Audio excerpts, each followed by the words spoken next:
That is going. Pictures leveled, yes. Good afternoon. It is Sunday, June 21st, 2015. I am Dr. Candy Tate, and I have with me Robert Pinnell. I'm with the Association for the Study of African American Life and History, ASALH, and Robert is with Atlanta Metropolitan State College. And you are? A sophomore. Sophomore there. We are here in the home of Miss Bonita Crawford, actually Staff Sergeant retired Bonita Elaine Crawford. wonderful. Well, Bonita, Bonnie, as I know you for so long. We're going to let Robert proceed with the questions, and as I said, at some point I may interject and ask some as well. Okay. Thank you for letting us come see you today. Well, you're most welcome. Okay. All right, so we'll start with where and when were you born? Okay. I was born in Pittsburgh, Pennsylvania on June the 18th, 1950. Who were your parents? What were their occupations? Okay. My father's name was Oliver Alfredi Thomason, and he was born January the 15th, 1915, and he died September 18th, 1985. And he also served in the military in World War I, in the war with Germany. And this is a picture of my dad, and that's a picture of me. There we go, right there. Just born in my birthday suit. And I thought it would be nice, because heritage is important. These are my father's parents. This is Thomas Thomason and his wife, Virgin Mary Casey. And he was, in fact, one of the first African Americans to go to agricultural college in Roanoke, Virginia. So that's my dad's parents. And your mother was, what was her, did she have an occupation? Or I'm saying mother, this is your... She was a housewife. They had 14 children. My dad had 11 living brothers and sisters when he met my mom. And so this, although you can't see it very well, this is my father's old uniform from the World War I. And we kept it all those years. It's moth-eaten. But it's a nice relic to have. I'm sure many people don't have that anymore. So that's my dad's parents. His occupation after the war was that he worked at Edgar Thompson Steel Works in Braddock, Pennsylvania, and he was the foreman of the No. 4 foundry there for 40 years. And he possessed a work ethic that was second to none. This is a picture of Edgar Thompson, the man who created the mill there, who industrialized Pittsburgh, Pennsylvania. And these are also photographs of the mill, the steel where they used to pour the ladles and all of that. Very historic because you had people like Andrew Carnegie and Frick and many men who industrialized coming out of Pittsburgh, Pennsylvania. And on the other side is my mother. Her name was Gloria Dolores Estella Jackson Thomason. And she was a housewife, but she was also our local Avon lady. And she got her diamond pin in high sales, so she was really, she always loved that. That was her claim to fame there. She did very well at sales. The interesting part about her pictures here is that they were taken while she was in a tuberculosis sanatorium. She was 14 years old, and she had experimental surgery where they removed her left lung at the age of 14. So she was never supposed to have had any children whatsoever. And she was basically raised by nuns her teenage years. So we were raised up saying the rosary with Catholicism. So I'm just as comfortable at a mass as I am at a holy roller, going to church meeting. This, because of her tuberculosis, This is her mother, Elsie, who also died of tuberculosis when she was around 26 years old. So she never got to see my mother grow up. Basically, the lady in the middle, I think, yeah, that's Nanny Bullock Cosby, which was my mother's father's mother. And she raised her, basically. My mother was sick most of her life. She had scarlet fever at 9. Just a very, very troubled life in terms of her health. But she never let it get her down because we're here. And this was her father, a picture of her and her dad at the sanatorium. And this was her mother, Elsie, on the right.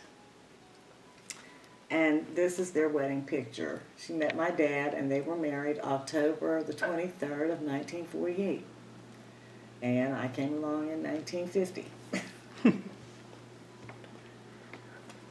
What branch of the military was your father in when he served in the war? He was in the Army.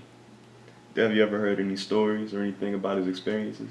No, basically because he was shell-shocked, which meant, you know, shrapnel and what we call today post-traumatic stress. Most of those men came back with what they call being shell-shocked. And if they got into trouble back then, the police kind of, you know, gave them a free pass because they knew that they had been in the war. They'd seen some horrible things. And back then, it was pretty serious because they actually saw the bodies of the Jews that were stuffed into barns, and, you know, they saved those people. And so they established good relationships with them. My dad had 2 war babies. I have a sister named Ellen in France, a half-sister, and I have a brother in Germany. I don't know his name, but both of those children were born before he married my mom. And so, you know, that was commonplace back then in the military, where the men would have relationships with women over there and would have offspring. What were you doing before you entered the service? I was growing up. How old were you when you entered the service? I was 26 years old. And let me just share a couple things with you when I said I was growing up. Okay, this is a picture of me and my mom when I was little. And then these are school pictures, you know, those school pictures that we all hate to take. Just up till, because they have a little glare. But Okay. we're good, yeah. When I was a little girl, and then at 16, I graduated high school. So that's my graduation picture. And I met this young man who is my daughter's father. And we had my daughter, Heather. And then Who's the man? What's his name? The father. Heather's father. Oh, Guy. Okay. Guy Anthony Perry. Okay. Was Heather's dad. And here, you know, you can see he served in Vietnam. He was a medic. And most of the young men who left, they were about 19 years old. He went in when he was about 17. And when they came back, they were not the same young men we sent away because they just experienced so much there. Was that good or bad, or It was they were bad. more mature, or well, how were they They different? matured, but they too came home with post-traumatic stress, and they came home with Agent Orange, and they came home mentally damaged, and they came home disillusioned, because when you're overseas and then you come back here, it's really difficult to reassimilate back in. He did end up working with the police department for a while, and then he retired from there. But he just, you know, he didn't cope with it well.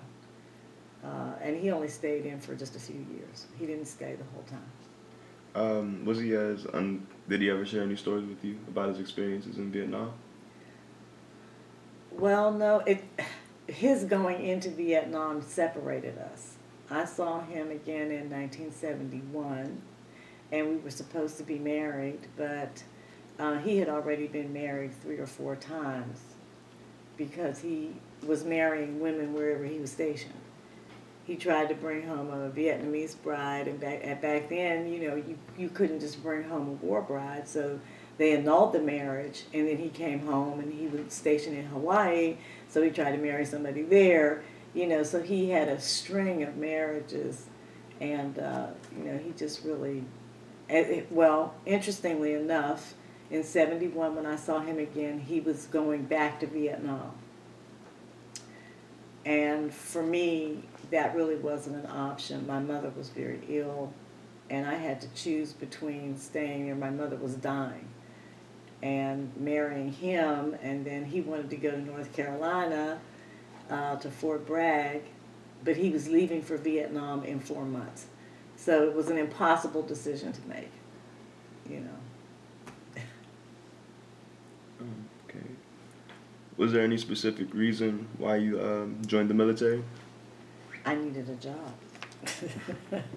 Okay. So it's safe to say that you enlisted?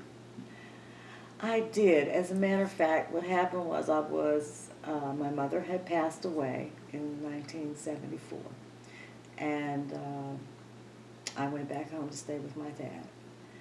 And I was looking for work. I was doing the temp circuit, and it was bad because I worked for IBM, U.S. Steel. I had good jobs, but they were all temporary. So I said, well, you know, this is not working for me. So Jimmy Carter, former President Jimmy Carter, was campaigning to become president in Mellon Square. And I went to see his speech. And on my way back from looking at the speech, they had the old Uncle Sam wants you little billboard out there. I said, let me go in here and see what they're talking about. So I went in, I talked to the recruiter, I took the test, I passed the test, and he said, okay, why don't you go in delayed entry? I said, what is that? He said, well, you just sign up now, and, you know, you can wait 6 months. And then if you don't want to go in, you can still get out, but, you know, otherwise. So I said, okay. So I signed the paperwork and all that, and I forgot about it. And I was still looking for work. And 6 months passed, and I guess around October of that year, the recruiter came by. He said, okay, we're going to start processing you. You need to sign the paperwork. And I had to leave my daughter with my sister for the time that I was in basic training. And so we did that, and the next thing I knew, on the 2nd of December in 1976, he said, I'll be to pick you up at 6 o'clock tomorrow morning so you can be sworn in. I didn't have a clue. I didn't have a clue. You know, they give you the brochure with the hat and the uniform. I said, okay, that's a nice hat. I look good in that. I went in because I wanted to wear the hat. And for me, it was like going to Girl Scout camp. I said, okay, it's be like Girl Scout camp. And so I was sworn in, took the physical, because you have to weigh in. If you don't meet the weight, you can't go in. And they gave us a bus ticket. And because I was the oldest, they gave me the bus ticket along with 2 other girls. And we took the Greyhound bus down to Anniston, Alabama, to Fort McClellan.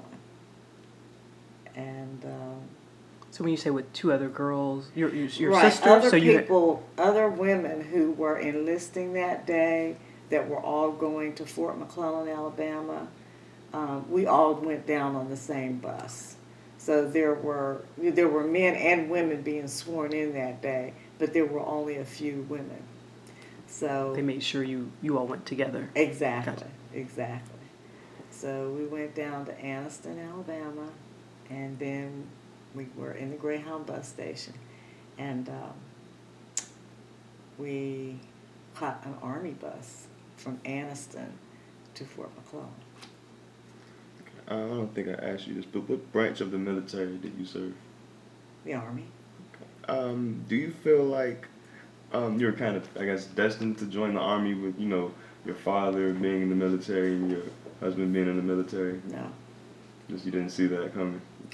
No, I think what I did was because when I was in California, I was working 3 jobs and I still could not make ends meet. As a matter of fact, after my mother died and I paid for her funeral, I ended up filing bankruptcy and I was only like 18, 19 years old and I didn't have anything. So when I came home, I actually went back home to regroup because it was emotionally devastating with my mother's death. It was financially devastating with my mother's death. And it was just a very bad time. So I went home to regroup, to reassess, to reflect. And I said, okay, how does a man take on a wife and a family and, get things? And I said, well, they usually go in the military and serve a couple of years. I said, well, maybe I'll try that. So that was my way of thinking, to be able to be independent and have money coming in. And you only had to really serve maybe 2 or 3 years. That was the first enlistment. But that was why I joined, because like now, there were no jobs out there. And I had already been working for Golden State Mutual Life Insurance Company for several years in Los Angeles. And that was not working out for me. So you have to do something else. And this lack of jobs, was that gender related, racially, like not as many opportunities for African Americans, or Okay. what was the climate? One of the things that about Pittsburgh was the mills closed. Most of us who were the children of steel workers wanted to go into the mill. In the mill, you came out of high school, your starting salary was $17.95 an hour. People wish they could get that today. So once they closed the mills, it cut off the economic base. People began to leave Pittsburgh.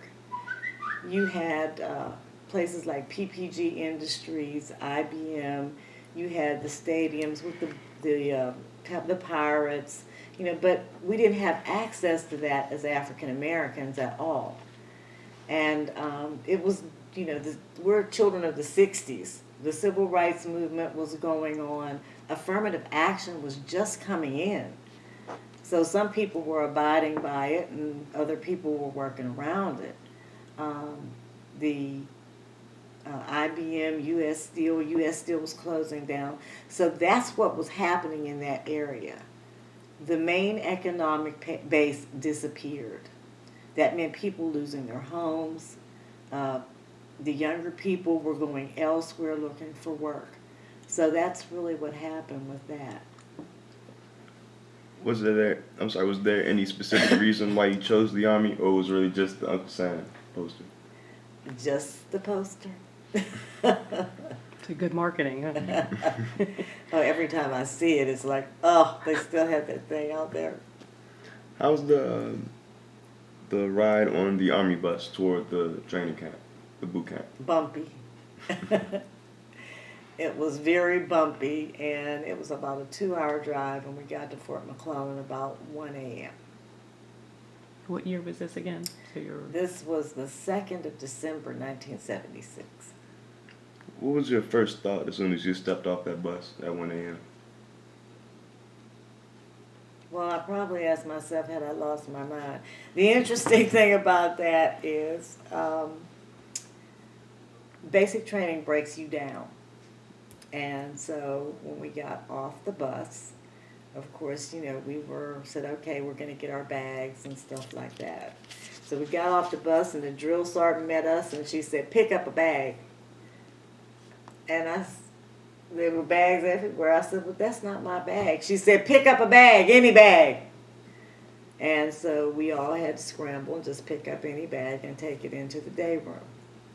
And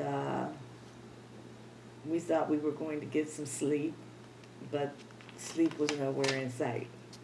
They put us all in the big day room, and they brought out a huge replica of teeth. I mean, huge. Probably as big as my chair over there. And they set it up on the table, and they brought a huge toothbrush out, and they said, all right, ladies, we're going to teach you how to brush your teeth. And so they started brushing the big teeth, you know, showing us how you go up and down and in and out and all of that. And they basically gave us a seminar on personal hygiene that night. And so they kept us up all night. And around 5 in the morning, they took us to the barracks, which was a 40-woman open bay, like bed, just a cot type beds with a foot locker, and you got your designated thing, and that was it. And they said, okay, you all can get a little rest. And around I guess 9:30, 10 o'clock, they woke us back up, and they did in processing, which is massive. I mean, I actually felt sorry for them after I got in the Army for what they had to do. In processing, they line you up, they put you in formation, and they take you to get sheets and pillowcases, boots, your uniform, because you don't have any of that when you come in. Your caps, your underwear, t-shirts, everything that you need, the Army gives you. Socks, and that's an all-day process. TA-50, or when you go to the field.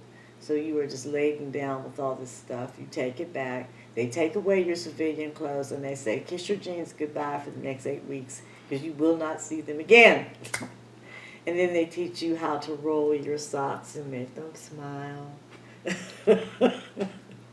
My socks are still upstairs in the drawer smiling. And roll your underwear. But interestingly enough, you know, it makes everything fit in the drawer neatly. That's why they teach you that. And when you travel, you really appreciate learning how to do that. Because you can fit everything you own in one duffel bag. Because whatever you have to carry. Especially if you're going from plane to plane, train to train. You got to travel light. What were your instructors like?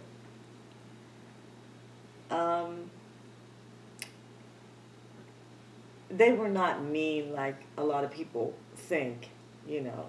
I had good instructors because they realized that they had a really diverse group of women who were young coming in.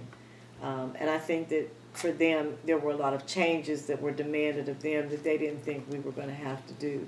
So they had to rise up to the challenge. But some of them were mean. They would run behind you and cut your hair off. It had to do with the cap. Okay, your hair had to fit under that cap.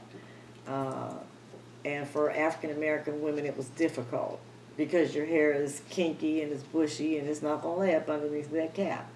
Especially if you're sweating and all of that, which is most of the time, or if you get wet. The white girls, they would grab their ponytail.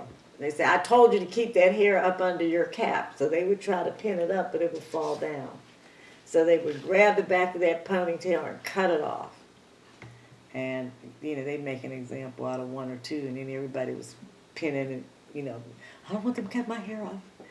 But it was difficult for African American women because, like your hair right now, it would not fit up underneath one of those caps.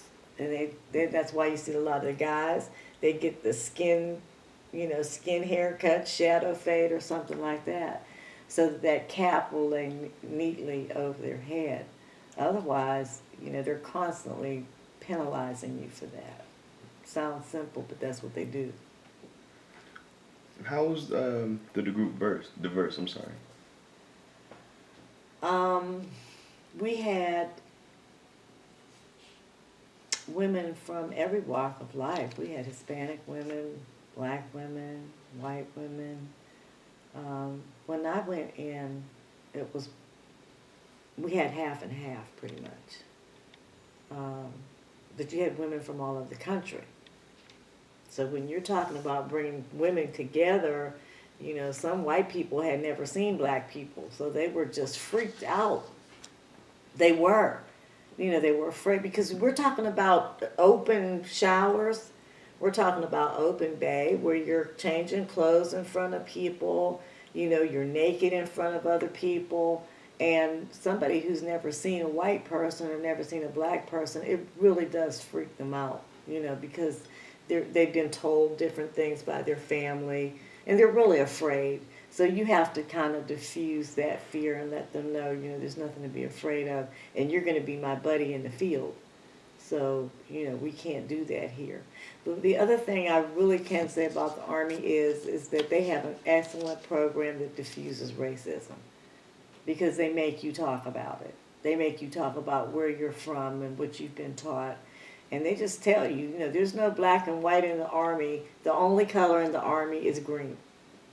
So once they begin to put that mindset on you, and they really reinforce it with, you either adjust or they put you out. So if you're sending money to mom and dad back home, and you want to keep sending money to mom and dad back home, then you're going to make that adjustment, you know. Was there anything when people were talking about where they're from and what they've learned, was there anything that, I guess, surprised you? Well, one of the girls that I worked with at my permanent duty station, her name was Sharon Labuda, and her parents had told her that if she got too close or touched a black person, that it would turn her black. And she was petrified. And I had a dark-skinned girlfriend named Vicki Taylor. And she said, well, why do you deal with her? Because she's so black. And I said, Sharon, what are you really saying here? She says, well, my mother told me that, you know, if you touch her, you're going to turn black. I said, I'm black. She said, but you're not black like she's black. And I said, okay. I said, I tell you what, I'm going to call Vicki over to the office. And I said, we'll let you touch her, and let's see if you turn black. So she came over, and when I told Vicki about it, she just rolled on the floor. But she came over, and she said, go ahead, touch me. Let's see if you turn black. And, of course, she did touch her, and she was very embarrassed about it, you know, but she had literally been taught that from a little child. And we were there to let her know, no, you're not going to turn black, and there is nothing for you to be afraid of. You know, we're soldiers just like you. We've got your back, and we care about you, and we love you. So we're teaching you this lesson in love. Aside from that program that taught tolerance, was there still any forms of racism that you experienced? All the time. All the time. Racism, first of all, back then, the treatment that you got, there you had really posh jobs, assignments, but those were not given to the black men, nor to the black women. They pretty much treated the black men like pack animals. They were always in the field. They were always carrying something heavy. They were either in the motor pool. They had specific jobs that they wanted black men in. And in Vietnam, they put most of them on the front lines, you know. So that was one of the main examples of racism. But there was also sexism, because when I went in the Army, it was not popular to go in. They would say that if women went in the Army at that time period, that they were either looking for a husband or that they were lesbians. That was the stigma attached to going into the military. It's nothing like it is today. What we didn't realize is that we were pioneering. We didn't carry weapons when I went in. You expected to become a secretary or a nurse or perhaps be in supply, but you were going to be in an office somewhere. That was the expectation. When I went in, that changed. They handed us M16s. I said, well, we're not supposed to do that. Well, all of that has changed. And so they handed us M16 rifles, and they taught us how to shoot. And we had to qualify and stuff. That was part of our basic training. Immediately after I got out of basic training, the women didn't train with the men before 1977. That changed in January, February 1977. We started to train with the men, and the men hated us for it. Because they said, well, the women don't have to do the monkey bars, and they're not doing all this strenuous physical training, and we have to run, and we're going to have to take care of them in the field, and, you know, they're just going to be a burden on us and stuff like that. So that was a big problem. And they changed the PT test surrounding that because the men had to do the monkey bars, and that was one of their hardest events. Many of them were failing it, so that's why they were complaining. So they changed the PT test because before we did a modified push-up, a modified sit-up, and we ran 600 times in place. So there was no running like you see today. When we trained with the men, that changed. They had 5 events, a run, dodge, and jump, the push-up, sit-up events. And we walked for a mile, as long as we completed the mile. So they gradually began to integrate that training in. And unfortunately, what caused the wedge between men and women there was the Army, unbeknownst to us, has actually put women in better educated. They brought them in with college degrees. So if you had a bachelor's degree, they brought you in as a specialist 4th class, which meant that you didn't have to go private E1, private E2, PFC. You came in at the 4th rank. And many of the men had come in from Vietnam, and they didn't have high school diplomas. They, you know, they could barely read and write. And so they put them out.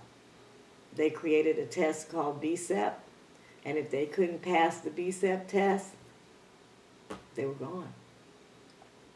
So it caused a lot of friction. And as we progressed, then the physical training became harder for the women. So basically these were little hatchets to kind of weed out the, you know, the wheat from the chaff, so to speak. But it was difficult. It was very difficult. And if you were overseas, many white people would just pull out all the stoppers. They would get right in your face. They do have equal opportunity.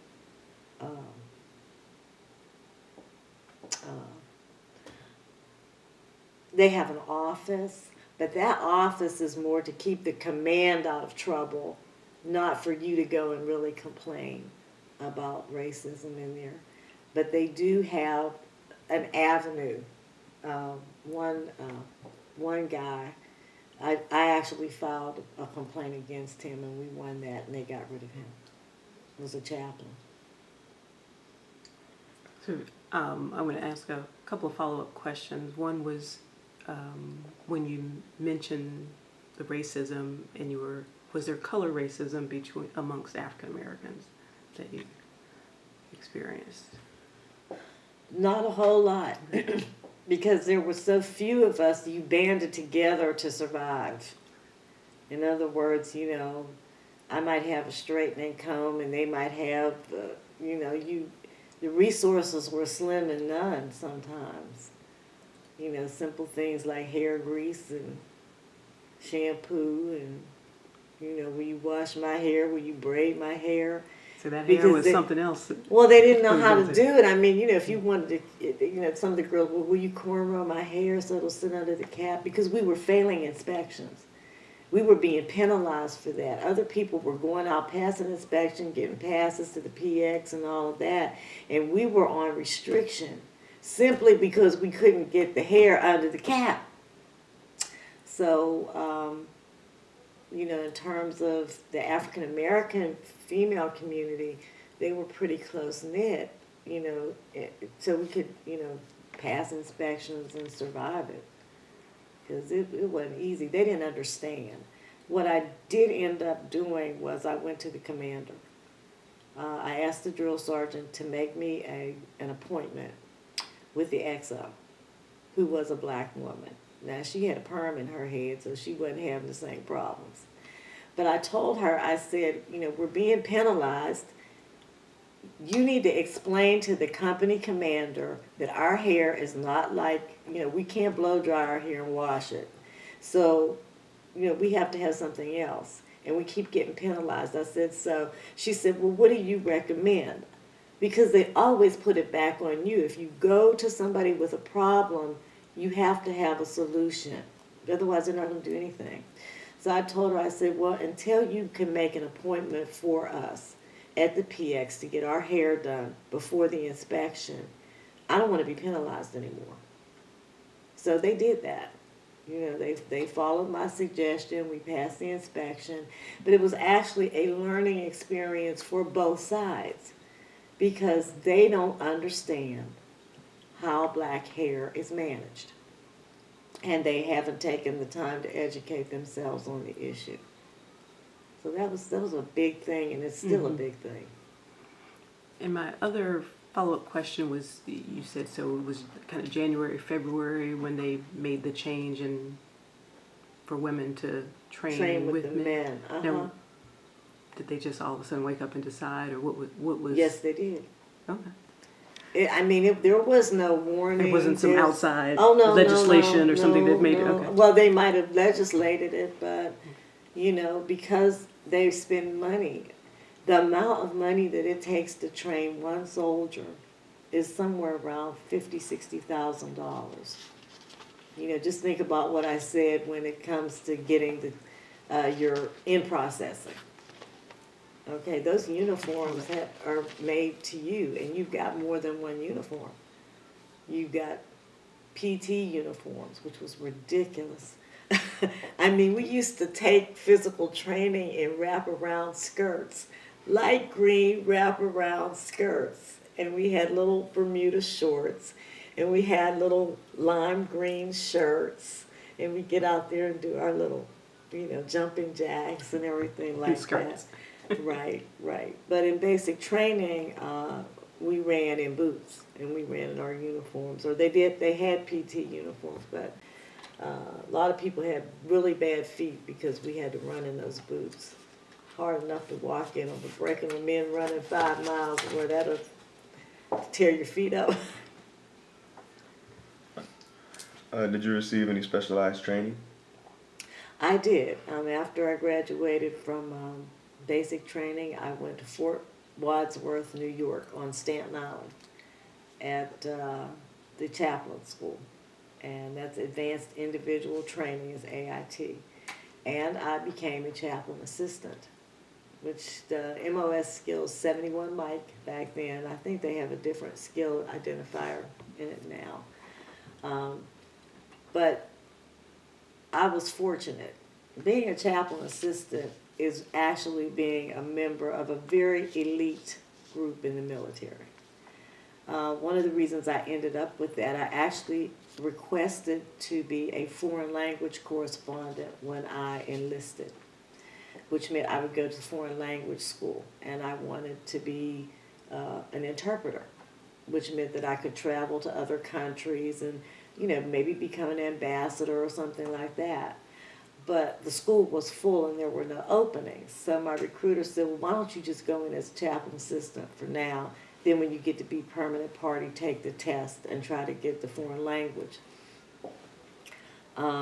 So I went to AIT, and they taught us how to set up the altars for all denominations. A chaplain assistant means that you're going to assist the chaplain no matter what denomination or faith they are. So I served with Jewish rabbis and Episcopalian priests and Catholic priests and Lutheran ministers and gospel ministers. We had 2 or 3 Protestant services, which covers a lot of territory. They might be Methodists. Toward the end of my career, there were several issues because the Church of Satan had a chaplain. As well as in Germany, you have covens for the witches. And so if a soldier belonged to a coven and they wanted a place to worship, they didn't do it in the church because the church is considered holy ground. But you had Muslims. We had, lots of Muslims and people like that. But we were required to give them a place to worship. So it might be a building, and that's their place to worship where they can lay down their prayer rugs. So our job was to set up for them. For Catholics, you set out the chaplain's vestments, their albs, and the incense burner and all of that. So you have to learn all that terminology. You have to learn how to set up the altar, and especially for Catholics and Protestants, because the crucifix is for Catholics with Jesus hanging on the cross. The Protestants, more focus on the resurrection, so you see the blank cross with the IHS on it. But you learn all of those things. And then you also learn how to support the chaplain in the field, because the chaplain is a non-combatant, and basically you are his bodyguard. So I am the one who carried the weapon, not him. And if I didn't know what I was doing, he would die. So your role is very important, and normally you need to have, doesn't always happen, but you need to have a close relationship between that chaplain and that chaplain assistant, which was another issue, because in the field, the chaplains did not want to share the tent with the female chaplain assistant. And they would say, well, we have to shun the appearance of evil. Well, that meant I had to set up his tent, set up the bed, everything, but I couldn't sleep in the tent. I had to go and sleep with the guys in the command. So it became a sore spot, because see, if I had been a man, he wouldn't have had any trouble sharing that tent with me. But there was that double standard, so again, I don't know if But the double standard is more religious belief than necessarily military. Well, it's sexist, first of all. Mm-hmm. But then, with white chaplains, they might have also had some racial issues with it. Mm-hmm. Regardless, he would go to the commander and say, I'm not sleeping with her in that tent. So she's going to have to find someplace else to sleep, because I'm the officer, I'm in charge. So, and my job was to make preparation for him.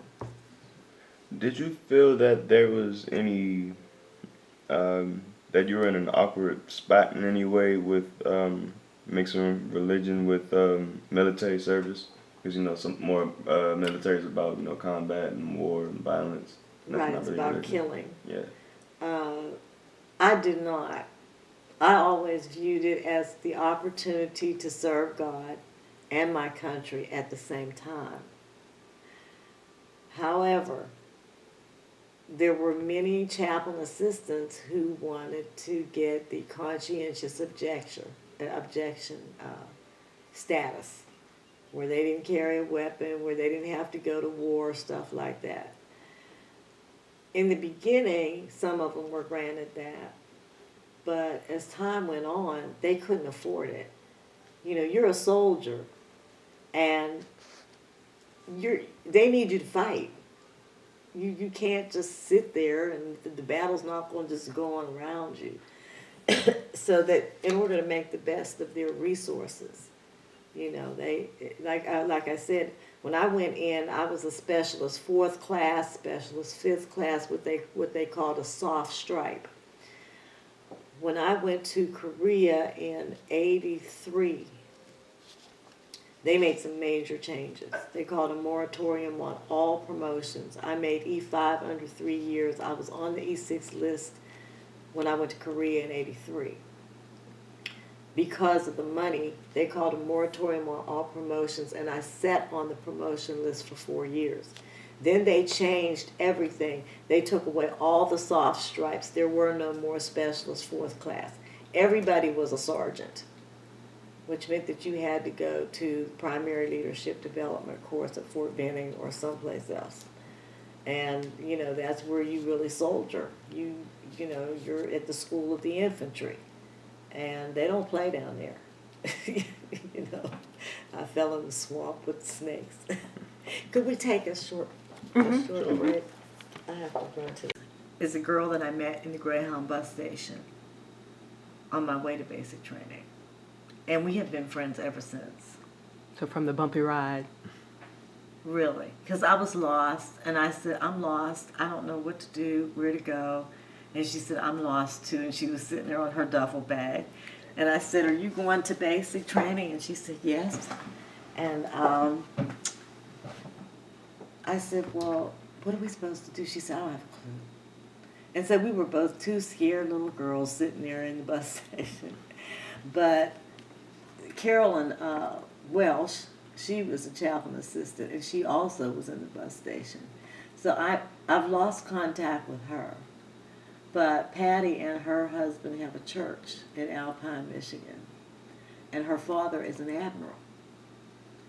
So knowing her was, very instrumental in my life. And she, when you talk about racism, you also meet lifelong friends. And Patty has been a part of my life. She and Paul have no children, so they've kind of adopted all my grandchildren. But she is a very, very dear friend. And it's strange when you make lifelong friends with people like that. Especially since, you do have some bad white folks out there that make life miserable. But these people, people like her, they really love you. They really care about you as a person. And they become a part of your life. It's not like, oh, I have black friends. No, they consider themselves family. So I think, that's really important to do there. Where were we? I was going to ask you. Oh, okay. Are you going to ask it? Or? Oh, no, you can ask it, okay. Yeah. And Bonnie, it was a question that you were talking about religion and the chaplains, then all of the being trained on all of the types of religions. Exactly. But I just really wanted to then also kind of back up and say, so the military is paying for you as a position. So where is the military? It's like you hear politics, separation of church and state. But here it is in the military, you're honoring everybody's beliefs. So kind of where did that sit? Well, basically, this is for wartime. In war, you have soldiers who are serving from every different belief system that there is. I mean, I have a book that's like that thick. It tells me exactly what to do. In the field, we carry prayer books, where if I have a Catholic soldier who is dying, I might be the last person that they ever see in life.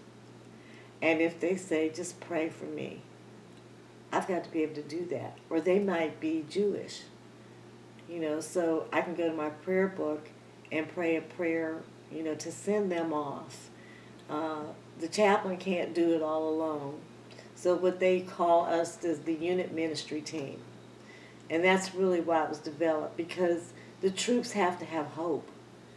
A lot of times if people are afraid, they won't fight. And they'll say, oh, the chaplain assistant's out here. I know I can do it, But we keep their morale up. But if you've got somebody who is blown away, they arms blown off, chest wide open, you know that they're going to die, they're not going to make it. They will just grab onto your hand, and whatever they believe, you have to provide that religious support. So that's the reason for it. And but all they do, you don't have to subscribe to that religion. I don't have to believe in Wiccan in order to provide religious support for those people. All I'm doing is opening up a building, making sure that they have what they need to conduct their worship service. And that's it. One of the things we did do, though, is we took up all the offerings. So all the money would come to us. They would have ushers or whatever to sign off on it. But then, all the money would come to me. I would take it to the bank and deposit it, and then, go be accountable for it the next day. And sometimes we had as many as 4 or 5 worship services in the same chapel on a Sunday. Does it go back to their denomination, or what happens with the money that's It collected? goes to the chaplain fund, and they have like a consolidated fund where each denomination contributes a certain amount to the fund, but then they have money to spend on their soldiers for retreats, runs, whatever they want to do with it. And it makes it good because in a military chapel, you don't have to do you don't have the business overhead. In other words, you're not paying to keep the lights on, the gas on, the water, anything like that. So any funds that you take in can actually be used for the chapel congregants, which is most of the time a multicultural congregation. You've got Asian folks, you've got Hispanic folks. That is where these holidays are really, really celebrated. Cinco de Mayo, Kwanzaa, whatever it is, it's going to be celebrated in that chapel. Greening of the chapel, all that stuff. So And those funds are then used. those funds are used for support that. Mm-hmm. How did you adapt to military life?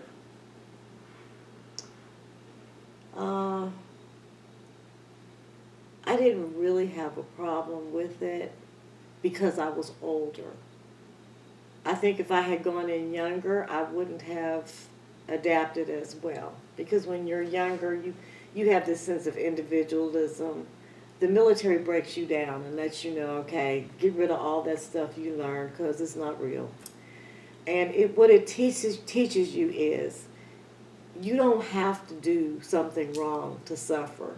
One person can do something wrong and everybody suffers. And that's what they teach you, and that's really how the world is. One person can make a mistake and cause a whole community to lose its resources. If there's a catastrophe, everybody suffers, so everybody needs to come in and pitch in so everybody can survive. And unfortunately, a lot of people don't learn that. It's all about me, me, me, me, me.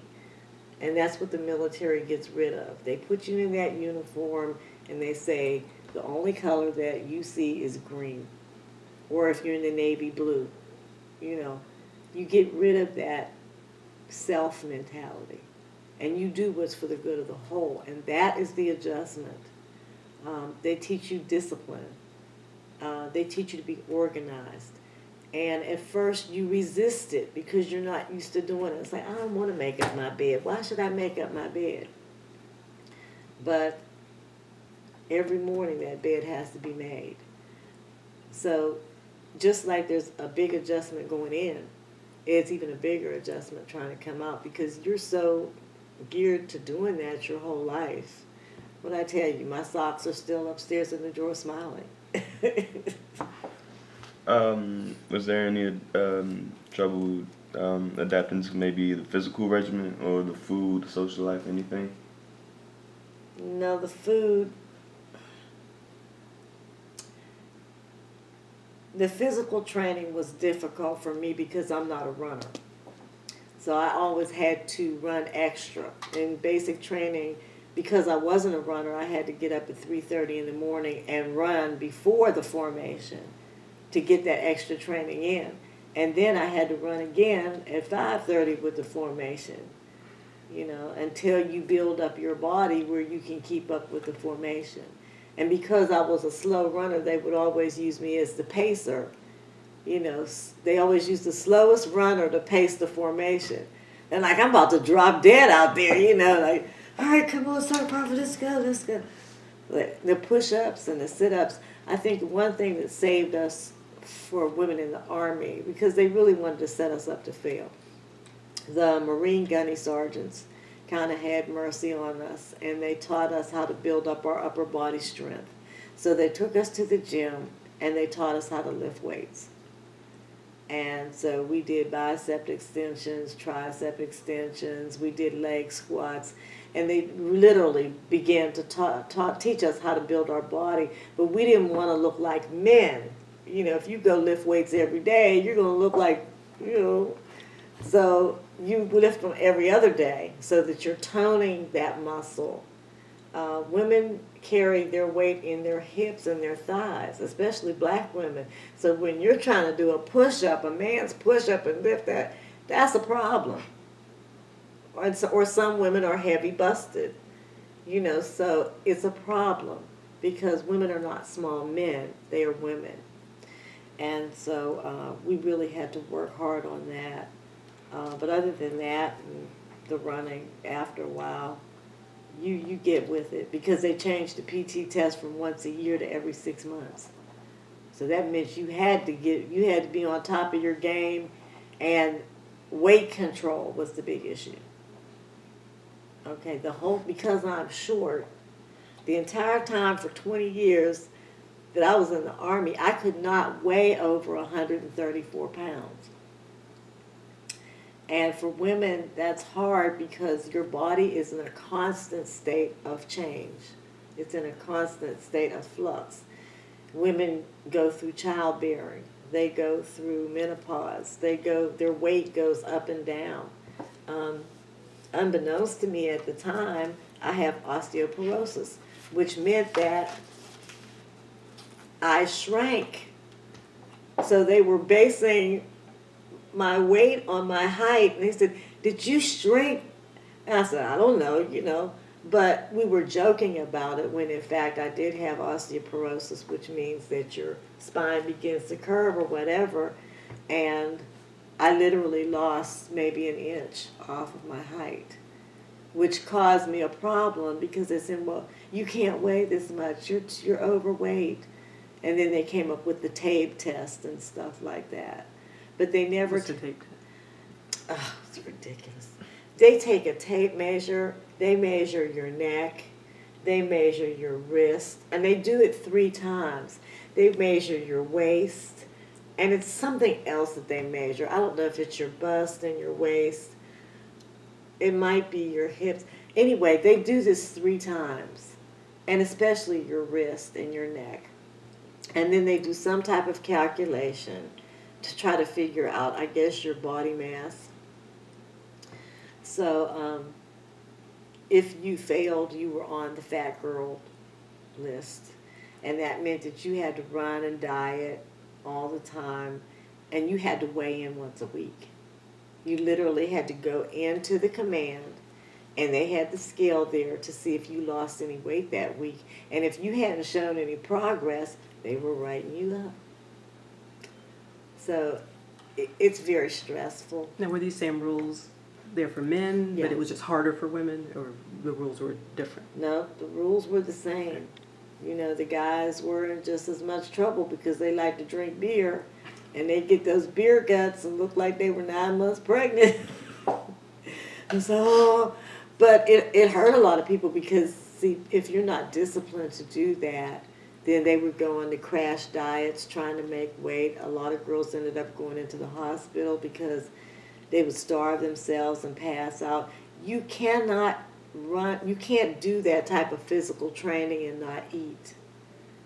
And the other problem was the dining facility. They never changed the way they cooked. If you're in a field environment, they're giving you 3 meals a day, which are the equivalent in calorie value of what they're feeding you of around 4,000 calories a day. Because you're in a field and you're burning that energy. You're out there marching. If you're on a 25-mile road march and you have a 75-pound rucksack on your back, you're going to need 4,000 calories. But now, if you're just sitting in an office all day, you don't need 4,000 calories. You're going to sit there and get wider and wider. So that was one of the issues that they didn't take into consideration. They probably do now, but they feed you, you know, greasy potatoes and pork chops and all that kind of thing. And so you have to take it upon yourself to start to eat differently, which is one of the things that I did do after I got permanent party. When I went to the field, I didn't eat with them. I went to the commissary and I bought little small cans of tuna fish. and crackers, something small that I could take with me. I could get them in a 5-pack or whatever. I had water, and I always carried my coffee pot to the field. And everybody appreciated it too. I had a little electric coffee pot because I'd walk the wood line all night long. I'm a night owl, so other people wanted to sleep. I was out walking the perimeter, making sure the soldiers were awake. But you do have to be innovative there, you know. And fortunately, because I was the chaplain assistant, they let me do some of that stuff. Where did you serve? I served at Fort McPherson. Was my first duty station. And before we get off of AIT, before I graduated from AIT, or a week before I was getting ready to graduate from AIT, my father had a stroke. And so they woke me up at 1 o'clock in the morning, and they said, Private Thomason, you have a Red Cross call, and you have to go home. Well, I was devastated on two fronts. It was a week before graduation, which meant I wasn't going to graduate, and my father had a stroke and wasn't supposed to live through the night. So I went home, and he had the stroke. He was in a coma, but he was in there. He could hear me. And so he didn't die that night. And they put me on 30 days leave, but I think I only stayed a couple weeks because the doctor said that he was holding his own. But by the time I got back to AIT, I had to wait for the next graduating class, which threw me way behind. And I didn't have anything to do because I'd already finished the course. I was just helping them with their admin stuff. If I had graduated with my class, I would have probably gotten orders for Germany because everybody in my class was going to Europe. But because he had the stroke and I didn't graduate with my class, I ended up at Fort McPherson, which was an integral, which is how I ended up in Georgia, why I'm where I am right now, because of that one incident. And just so you all can see, this is one of the few pictures I have of basic training. This is Fort McClellan, Alabama. I understand that they, refurbished it or whatever. And Fort Hamilton is right across the Verrazano Bridge. So this is a picture of the Verrazano Bridge now, not what it used to be. But I just wanted you all to be able to have some point of reference for it. And these were the old, uniforms that they gave us back then. And this was, in fact, graduation day. When I went to Fort McPherson, I became the chaplain assistant for the Fort McPherson Post Chapel, which is now, they've closed the base. And I lived in... So that says you started in 77? Right. So, and we lived in the barracks, which was another 40-woman bay. But what they did was they put little office petitions, those little green, ugly office petitions. They gave us 4, and then they put a little shower curtain there, and that was our door. No privacy whatsoever. But it was better than nothing. And another reason was because they were not used to having women in the Army.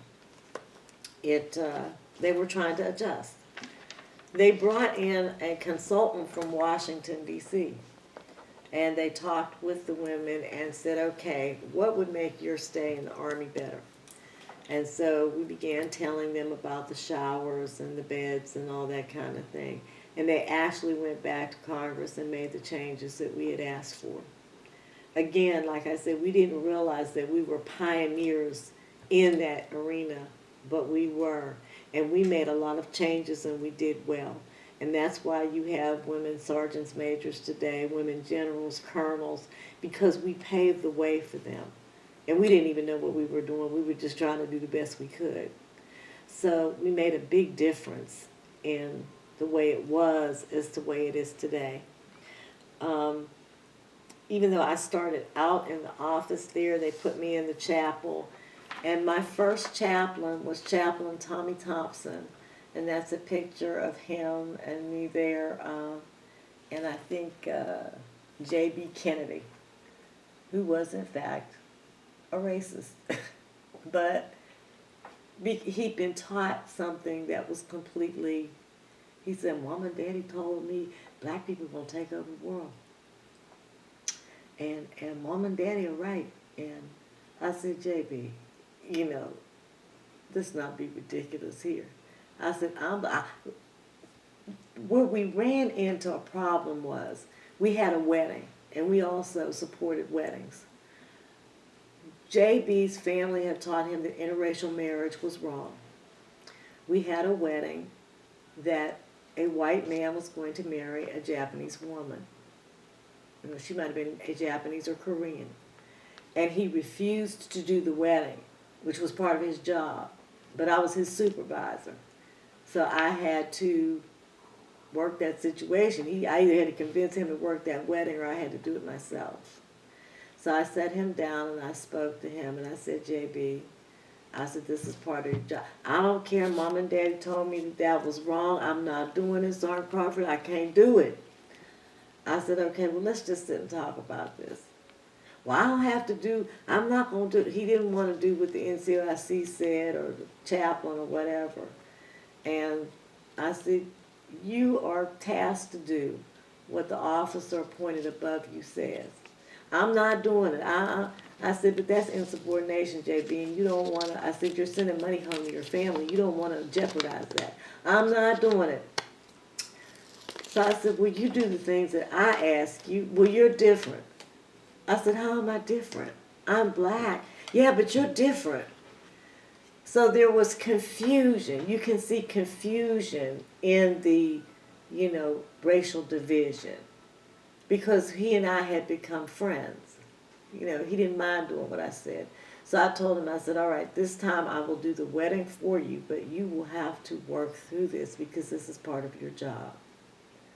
And so when you're dealing with that, you're the supervisor. I could have handled it a different way and said, okay, well, you either do this or we're going to put you out of the Army. But instead, I chose to help him work through that so that he could further his career and not lose everything he'd been working for. And this is my best friend, Vicki Taylor. She's the one where Sharon LaBuda thought she was going to turn black. And she and I have been friends for years. I met her in '77 at Fort McPherson. And this is Chaplain Sterling Wetherell. He was the post chaplain.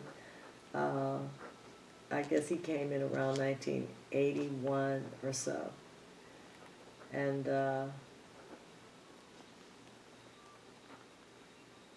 that's just pictures of them. They were all part of our lives. And this was us. This is Carolyn Jackson. And you can see JB right in the middle.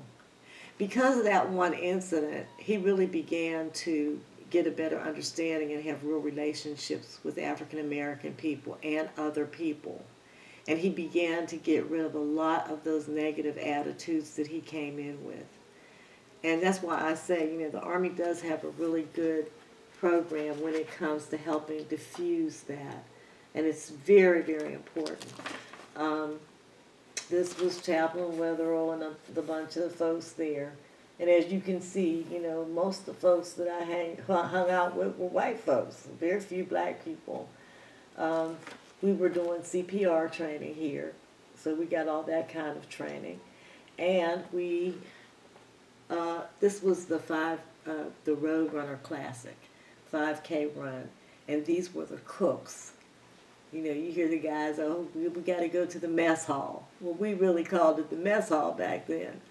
And whenever they would barbecue and stuff like that for these runs, there would be our cooks. So that's part of Fort McPherson. These were other chaplain assistants. Connie and Bill Smith got married there. I was in their wedding. And there's Chaplain Wetherell officiating.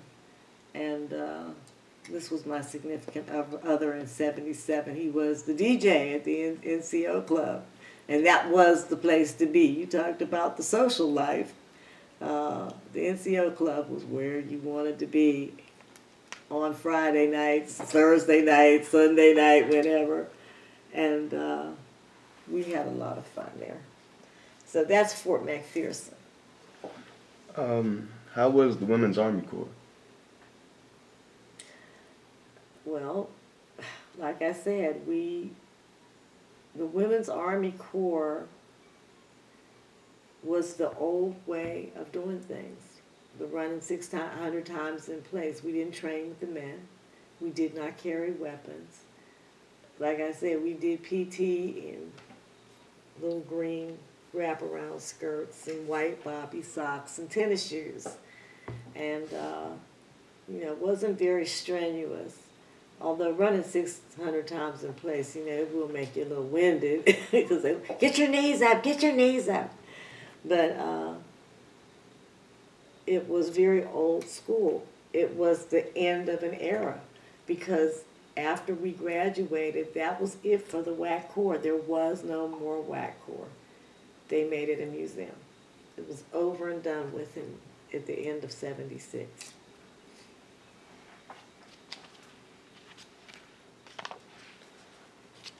Did you want to know where else I served, or? Oh, definitely. Okay.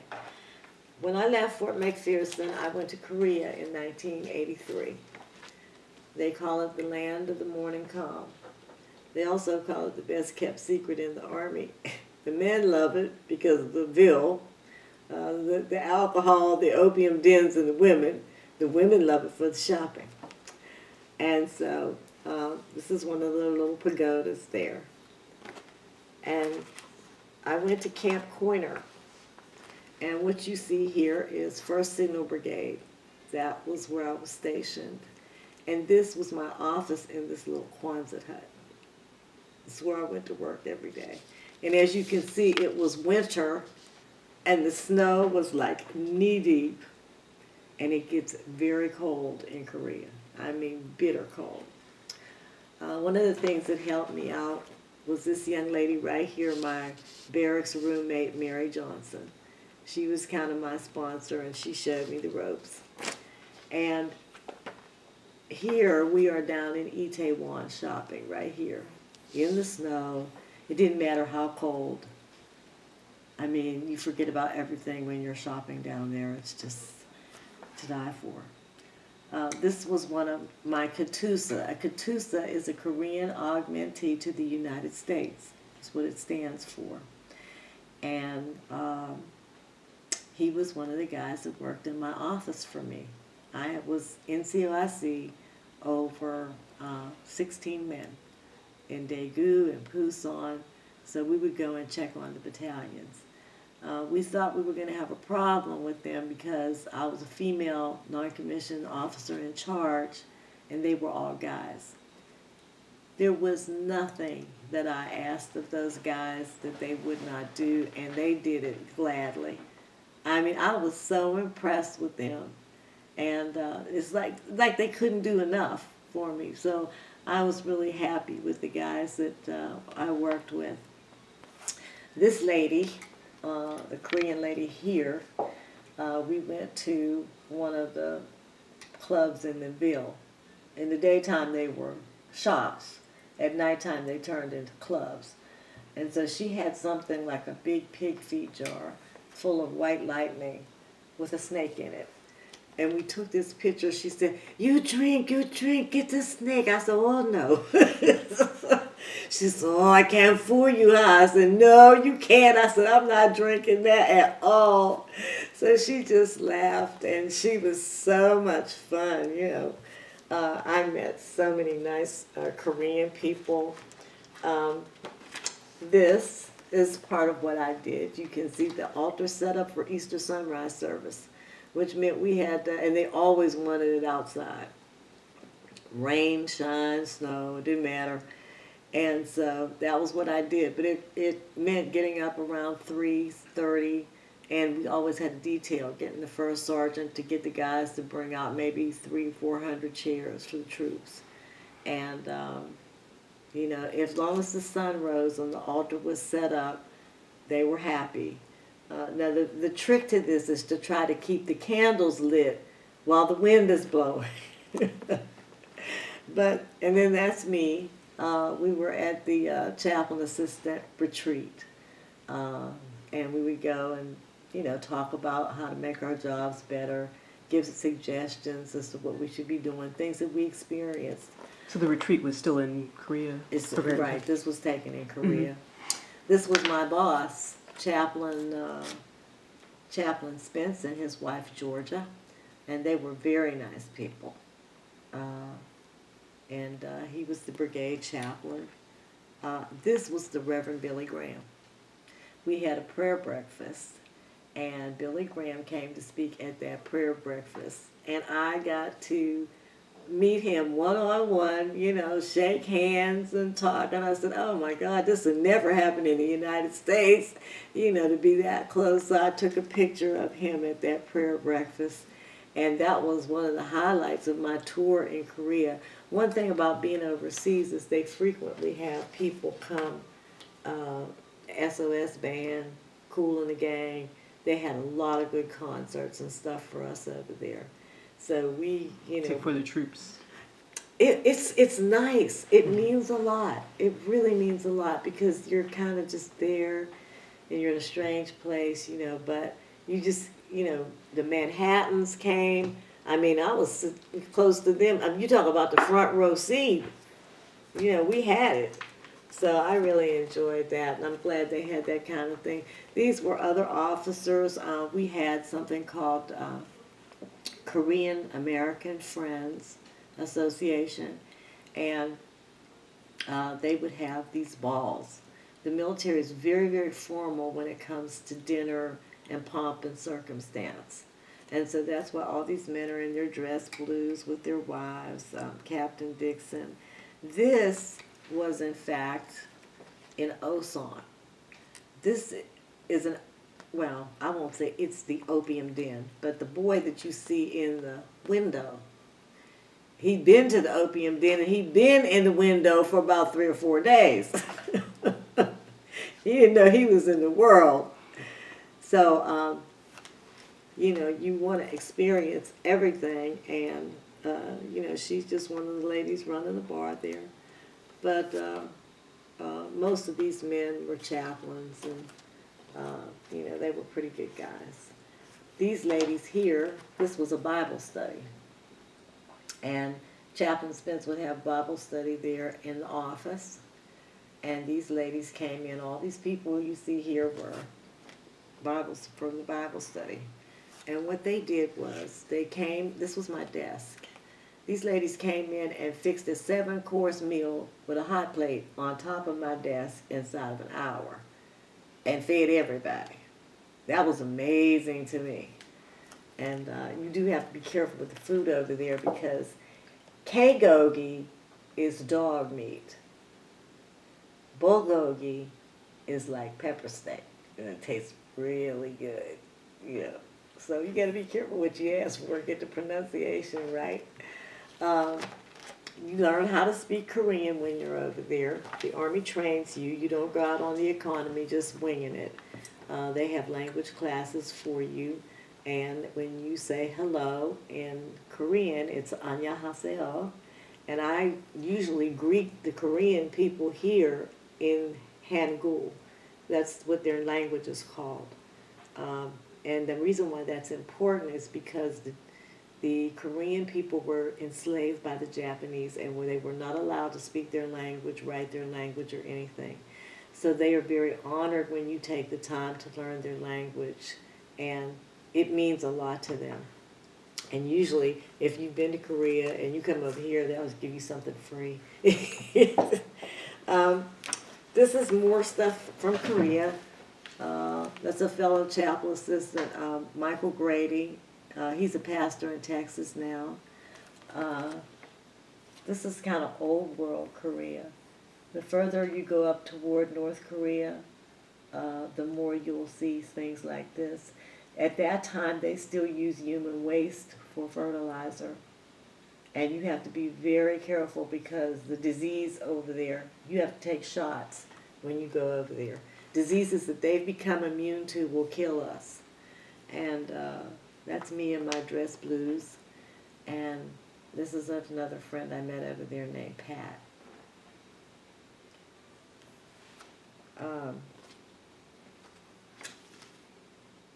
After I came home from Korea, I came back to Fort Gillem. Can you hold on just a second? Sure. We had a Korean question. Oh, okay. So maybe you might want to ask, because I don't know how you want to word it. And I was just, so I know there was the Korean War, and then versus being stationed there when you were there. So kind of share if you have any differences, they have similarities, museums. At that time, the North Koreans were coming down through the tunnels. And we did find, they did find some people coming down through those tunnels. I got a chance to go to Panmunjom, which is, they have a conference room that goes over into North Korea. That's the only time that you can go in there and not get pulled away. And everybody's like, the DMZ. I kept looking for this big to-do about the DMZ. The DMZ looks like a drain pipe, probably about as wide as this table. And it goes all the way down.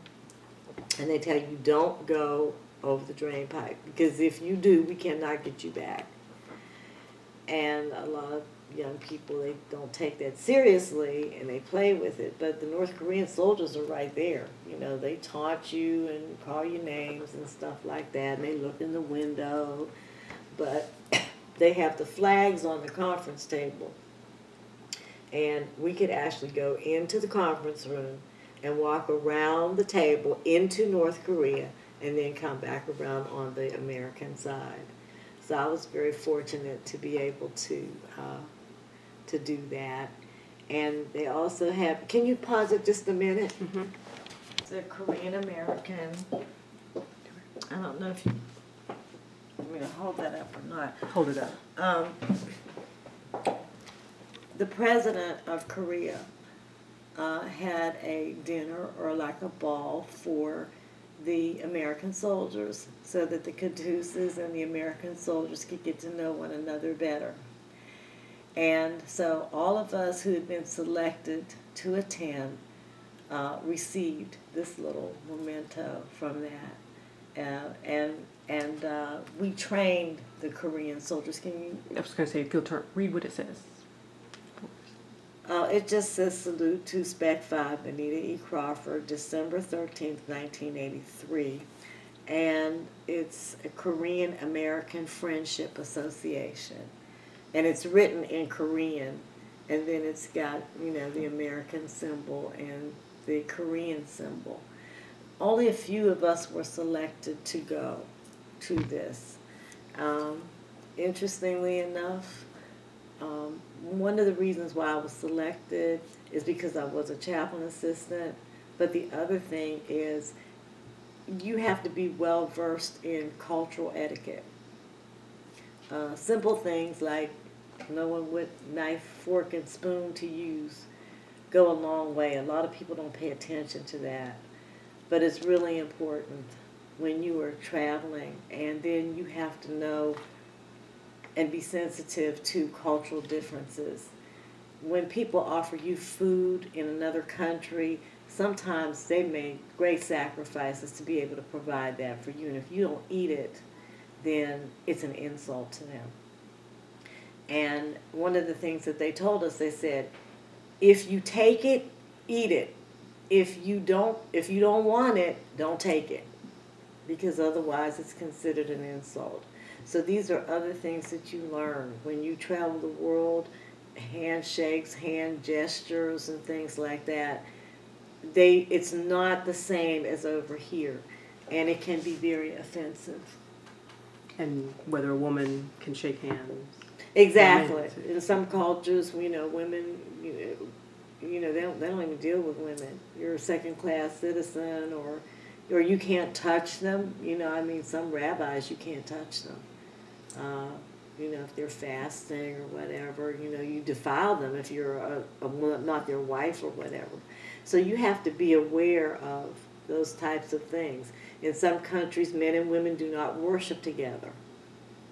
So you learn all these things as you travel. Travel does broaden your horizon, and it teaches you a lot of stuff that we don't even think about over here. Simple things like going to dinner. In other countries, people dress to go to dinner. You don't see the blue jeans and the t-shirt. You see like what you're dressed in right now. Before you move on and we move away from Korea, just the last, any distinctive remembrances of African Americans and Korean experience?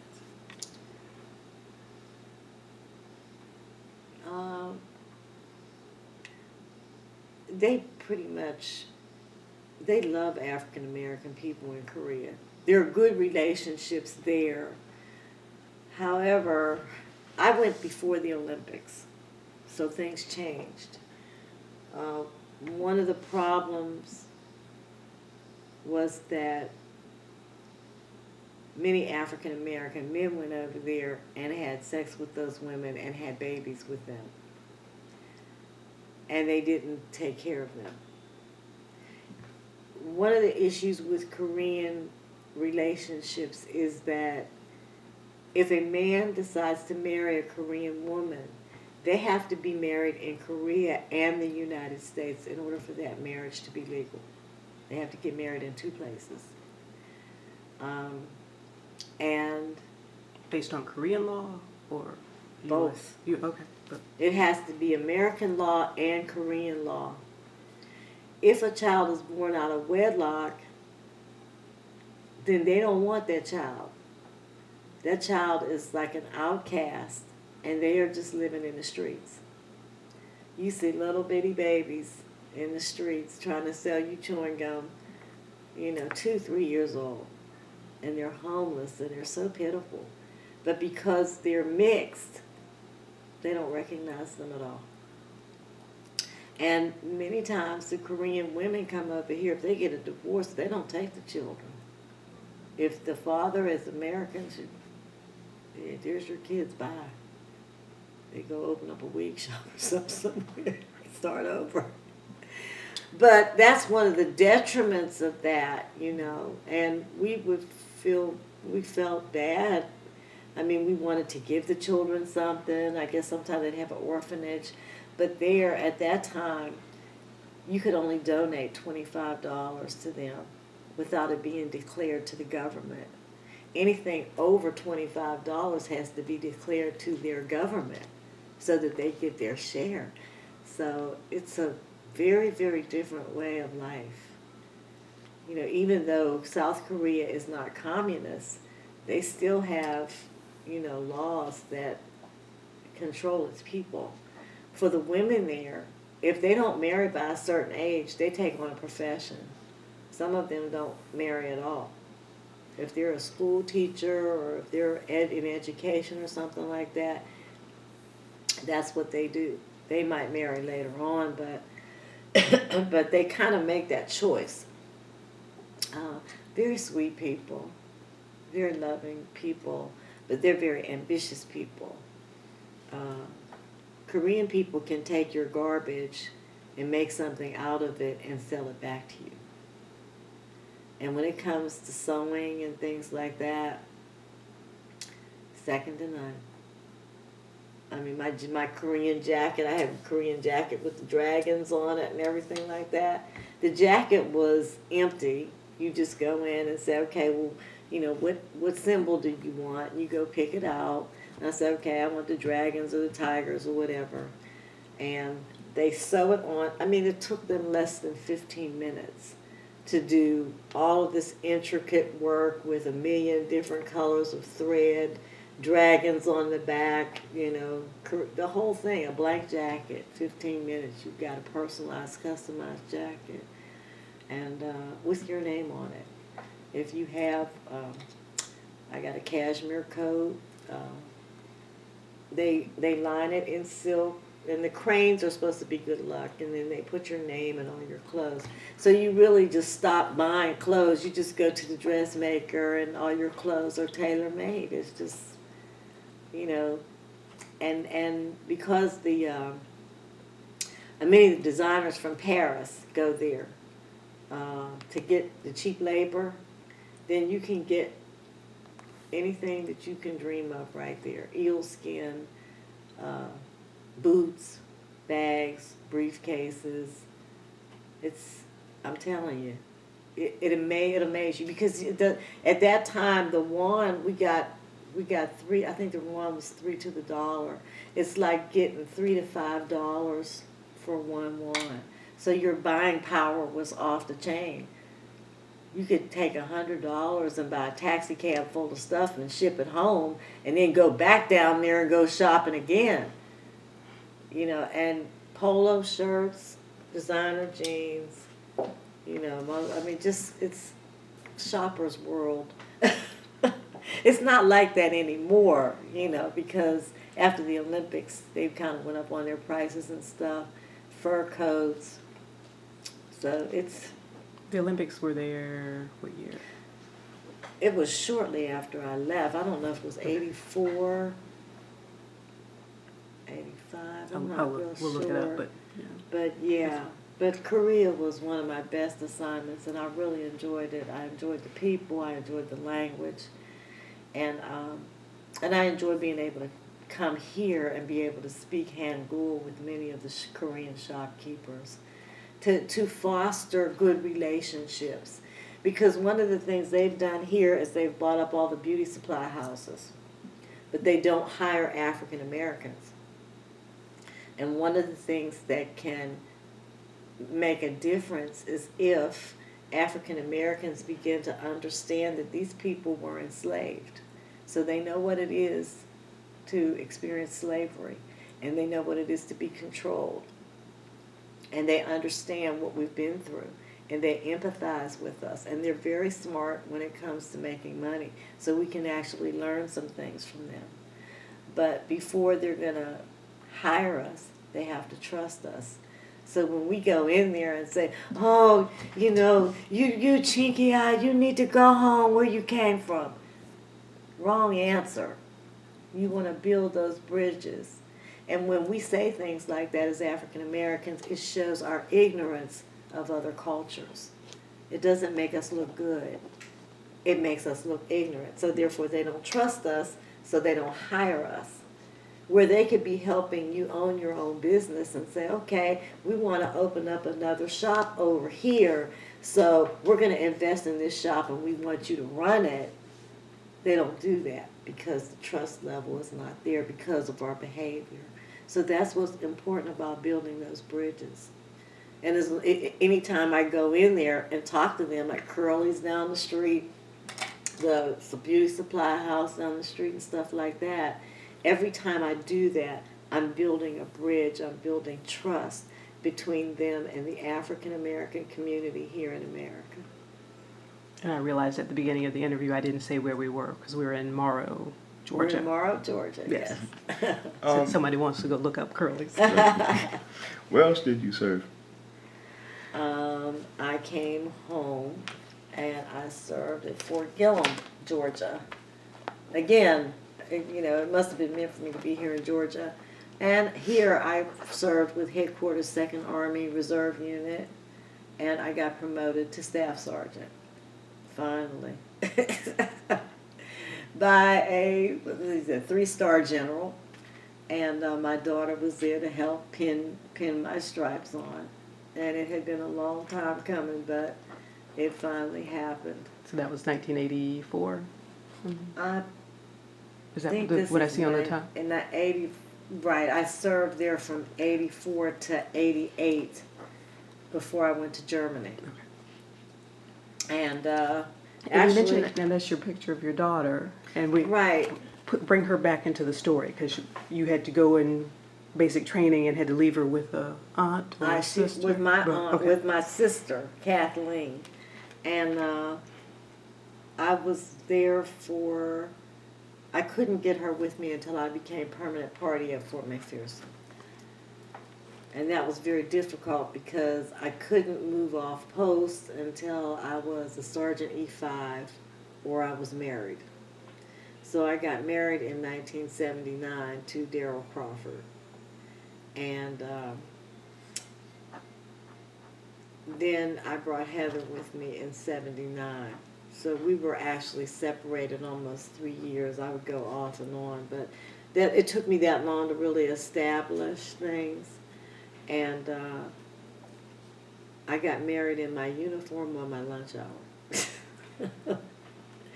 So that was interesting. But So how was it as a mother being military but not being able to be around your... Well, it's difficult. You know, you have to have a backup plan, and you have to have a good support system. Because when you're on CQ or whatever, charge of quarters, which is guard duty all night and stuff like that, you have to have somebody looking after your children. And if you don't have relatives, my mother was dead, my father was dead by then, my sister was in Pittsburgh, so I had to have a really strong network of friends, which is where, you know, my best friend Vicky came in and to the rescue and stuff like that when I went to Korea.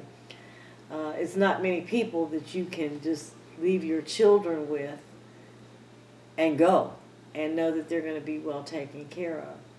And at that time, not only did I have my daughter, but I also had Jasmine, my granddaughter, and Brandon. Because Jasmine was born in 1982, and Brandon was born in 1983. So I left her with a lot of responsibility while I went to serve that 13 months in Korea. And that's where you establish those lifelong friendships, because they know that you have to go and you need somebody to have your back. So it's real important. You know. But it's tough. And then even now she tells me she feels like, well, Mom, you know, you were gone. And it's very painful because you have to go. It's not an option. And they're just there. And you're away for a year or 2 years or 8 years, and your family has been without you. And then when you come back home, you're excited to see one another, but you haven't been there. They've been making decisions on their own, and you come back in trying to step into the leadership role, and they're like, you haven't been here all this time. Why are you telling us what to do? And it's across the board, whether it be a husband and wife, whether it be, you know, the children. You've got that friction. You haven't been around, and that's the sacrifice. You're literally having to rebuild those relationships every time you come home. Whether you're writing letters or making phone calls, you are not there. So it causes very strained relations between family members. You're like a stranger when you come back home. You said you went to Germany. When did you actually go to Germany? I went to Germany in November of 1988. And I went to Würzburg, Germany, which is southern Bavaria, very old world, and it was a remote site called Emery Barracks, which is that right there. And this was my first day. I felt like I'd been shot out of a cannon. The plane ride was exhausting. And then How long? I think it's about 15 hours. But the one to Korea was long too, because you fly into Kimpo and then you got a 2-hour bus ride to Camp Coiner. But Germany, you flew into Frankfurt. And I took 5 airplanes that day. I left Atlanta, and I think we had a layover in Chicago, and then we had another layover in Seattle, Washington. And then we had a flight from Seattle that went into, I think we had another stop somewhere. I want to say Japan. Anyway, we went from there, and then we went to Seoul, to Kimpo Airport. And then when you get off at Kimpo, then it's another bumpy Army ride in those lovely buses, the little green buses, to where you're going, you know, and then you just go to the barracks and find some bunk and hope that there's not crabs in the bunk. That was one thing we really had to worry about when you're sleeping in those bunks. You had to really be careful with that. Carry Lysol, something with you, because Some will jump on you, huh? that happened to us in basic training. Anyway, was me and another lady. Her husband was a sponsor. And so I'm seeing you're in Germany because of, is that Desert Storm? Is that what I'm reading? On the No, or Kaserne, the German Kaserne. This was a German Kaserne. And they let us use the Kasernes. This was at the barracks, but it was a Kaserne, and we were turning those back over to the Germans. That was during the time when they were moving a lot of the Patriot missiles. And we were up on the FDC. This was a remote site where they kept a lot of firepower. And that one building housed not only the soldiers, but the command, the offices, everything was there. And it was horrible because we had to do a lot on our own with our own resources. We weren't prepared for that. And again, like I said, the racism and the sexism were particularly bad here. We had soldiers from other parts of the world serving with us.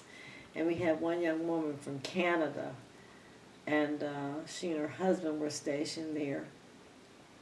And she lost a couple of her babies, because of the strenuous, physical training, but also the stress. It was very stressful because it's air defense artillery. That's a whole different ballgame. Air defense artillery, you're shooting artillery up at the airplanes. So all of our guns were, if you're dropping bombs on you, then, you got to be able to shoot back. And there we did what's called the NATO TACAVAL. We were actually doing maneuvers and war games with other countries. Same thing in Korea. You did team spirit with the Koreans. But in Germany, it's different. That's where you have a lot of big war games going on. If you're in the desert over there in Kuwait or Egypt, they do Bright Star. So you're acclimating, training for desert environments. Here in Germany and Korea, it's cold environments. And believe me, it is no joke. I mean, when you're sleeping outside in a sleeping bag and it's 0 degrees outside and the wind chill is like 20 below, you're like, it really makes me appreciate being able to come in the house. I was there when the Berlin Wall came down. And this is the Berlin Wall. In that little house thing, those were the communist Germans back then. This is what their uniforms looked like. And this was the Hof border.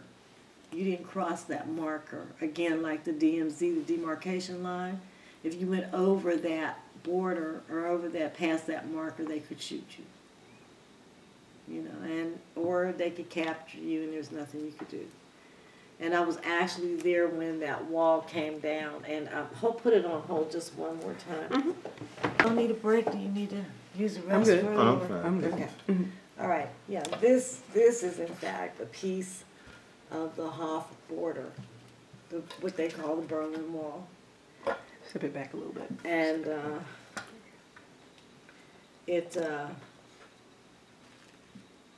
it was very exciting to be part of that history, to actually be there when Germany reunified. They were not prepared for it. I mean, the people were jumping over the wall before they would shoot them and kill them if they tried to jump the wall.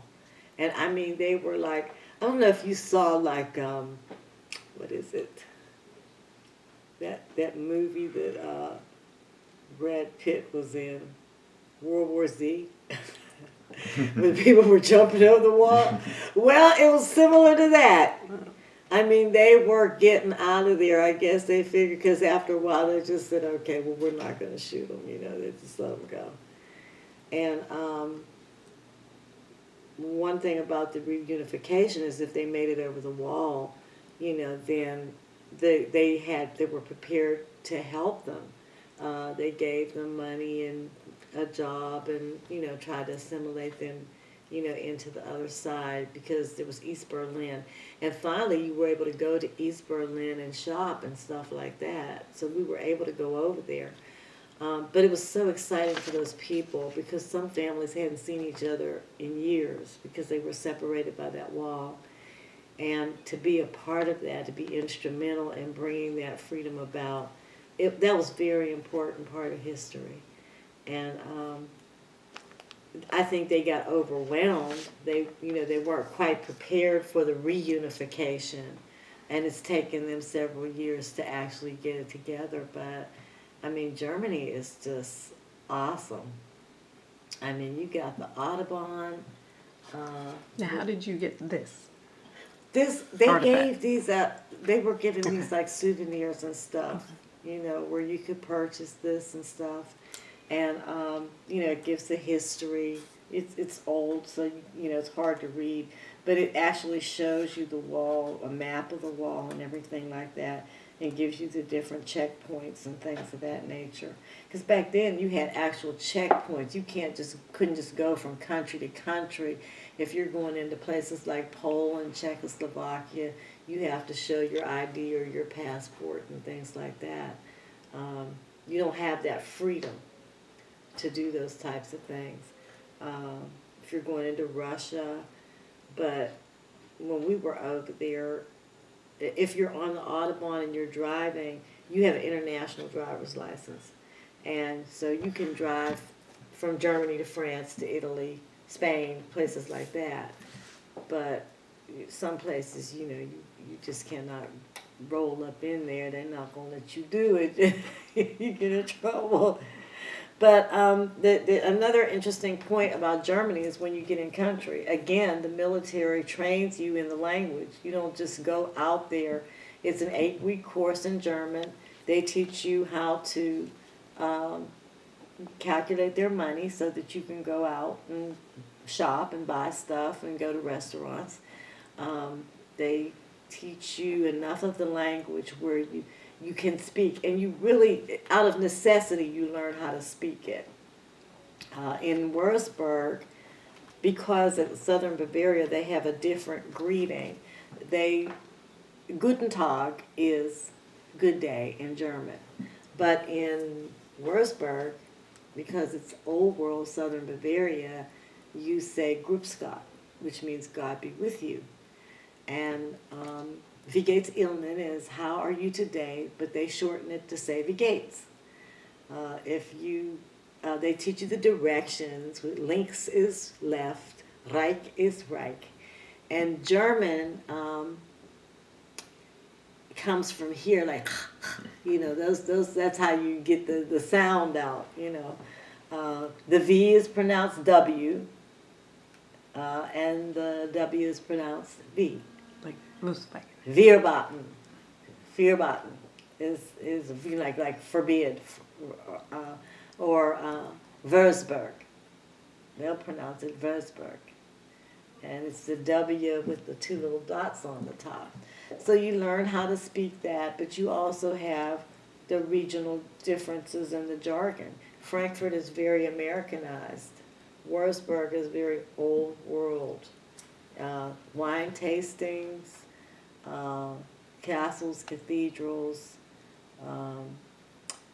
The Autobahn, you really do drive 100 miles an hour. The thing about Europeans is they observe the rules of the road, and they are very courteous, because they know that if you have an accident at 100 miles an hour, you will not survive it. People over here are all about their Beamers and their BMWs. Over there, it is nothing. Everything is a Mercedes. The buses, the trucks, the cabs, the cars, they come in every color, every size. BMWs come in every color. I mean, that's not even the, they don't even care about that stuff over there. That's Just why not you the can get status symbol. No. And on the Audubon is where you will see Lamborghini wide open. I mean, it's stupid to buy a car like that over here because you can't drive it. Over there, a Porsche, Lamborghinis.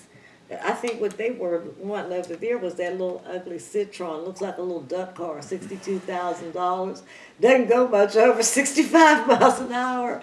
But they love that. That was the status car over there back then. But when you actually see that and when you actually drive that, I was doing 120 miles an hour and they were passing me like I was standing still. And what you do over there is when you're driving that fast, you see lights behind you flashing. When you see those lights in your rear view mirror, you move over to the right. By the time you move over to the right, they pass you and all you see is taillights. And it's not like they're not in control, because if they have to stop, they will. But they're doing way over 120 miles an hour. And to drive at those speeds, you feel like you're standing still. So you really have to be aware. But it does let you know what a car is for, because you can actually use your car for transportation and be somewhere in an hour. It's wonderful. And you do have an international license over there. The Army does that for you. And they're good for 10 years. But the test is very difficult to pass. First of all, you have to pay for the test. It's 150 questions and it's in 4 parts. And you cannot miss any more than 2 questions in any one part, or you fail the test and then you have to pay for it. You can take it as many times as you want, but you've got to pay for it every time. At that time it was $15. It might be $30 now. It can get expensive if you fail. Is it in German? So do you have to also know the language?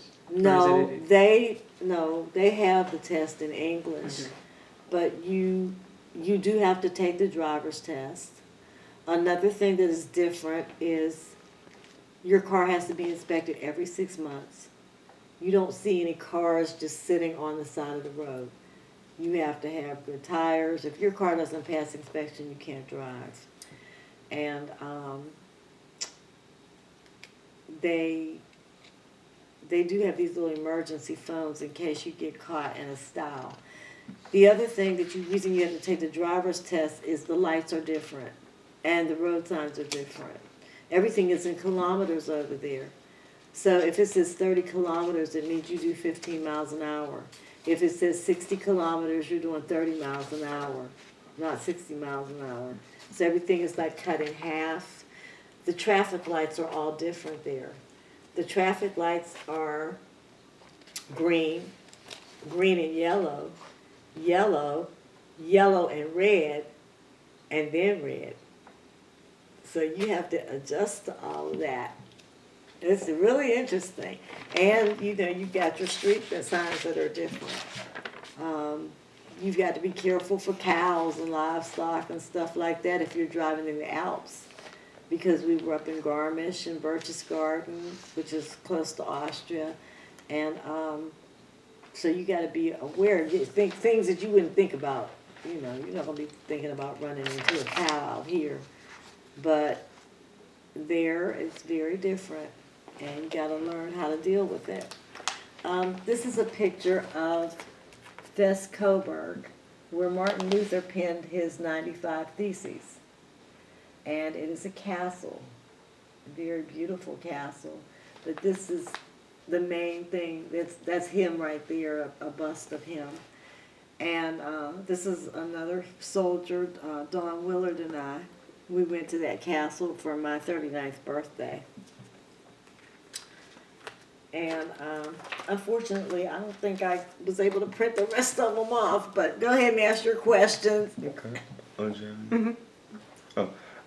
Was there anywhere else that you served?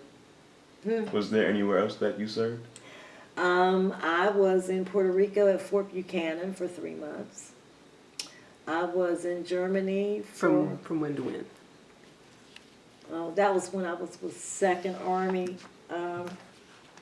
because we recruited chaplains, so it was probably around 86, 87 that I was in Puerto Rico. When I finished my tour in Germany, I was about to come home. I had orders to leave. And I had shipped my car. I had shipped my whole baggage. All I had was the clothes on my back and a suitcase. And I had my plane tickets in my hand to go to the airport the next morning, and the chaplain came and found me in the PX and said, "You're not going anywhere." And I said, "Excuse me?" I said, "My stuff is gone. My tickets are in my hand." Wrong. I got caught up in stop loss, which is how I ended up participating in Desert Storm. And it was a very stressful time for a lot of people. And, that was when George Bush came on, and they went to Kuwait and all that craziness with the United Nations, because they didn't want the women over there. The biggest issue there was they didn't want the Arab women to see the American women doing the same things as the men, because it would indicate to them that they could be independent like us. The Arab men did not want those women to see us driving trucks. They didn't want them to see us, carrying weapons. And if you went out there, you had to cover up. Okay, there was none of this wearing shorts and stuff like that, because it's offensive. Your arms have to be covered. And yeah, you got to be covered up. And they did have an incident where, 2 girls decided they were going out in their Daisy Duke shorts or whatever, and they sent them home. Because it does create international incidents. Well, just take, for example, the big issue in France where that newspaper did that cartoon on the Prophet Muhammad. It's offensive. People rise up about things like that. People are killed behind simple things that if you use common sense, you're not going to do it. And out of respect that you're in another country, you're not in America when you're over there. You're in somebody else's country. It's like being in somebody else's house and not wanting to follow their rules. So just out of respect for them, whether you agree or not, just do it. So that was the big issue with Desert Storm. Now that sounds very easy, cut and dry, but how did that work on the ground?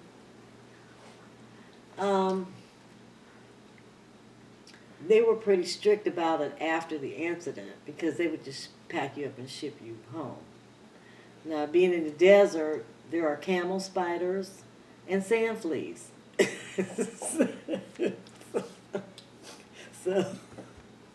So many times you end up sleeping on top of the Jeep.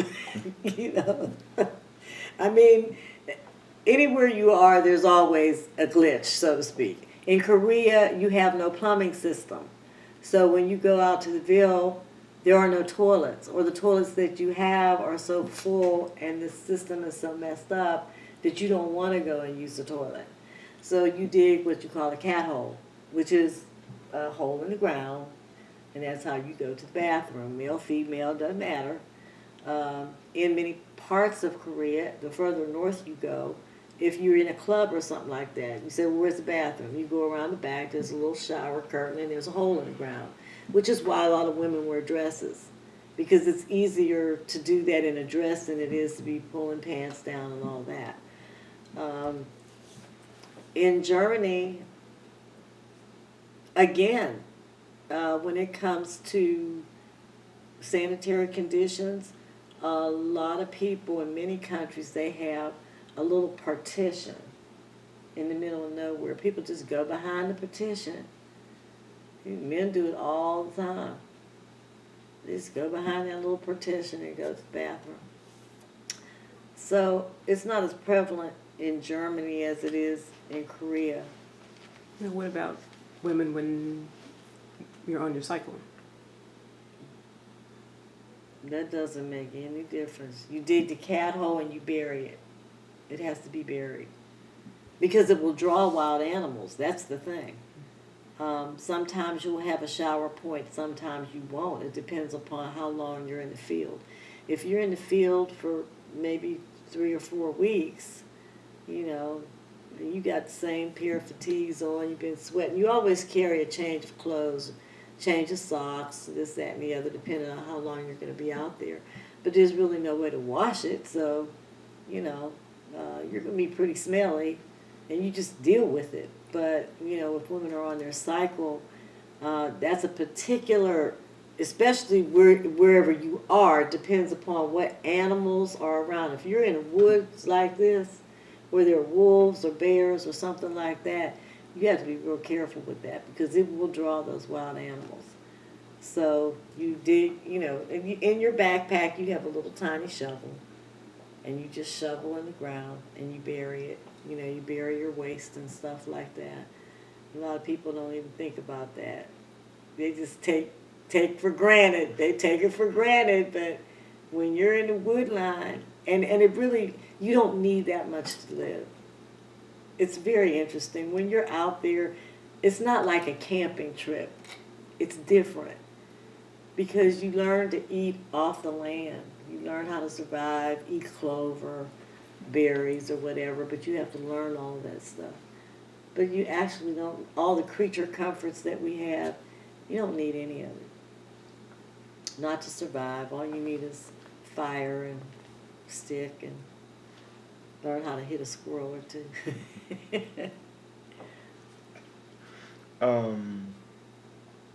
Which place would you say gave you the most culture shock? Korea.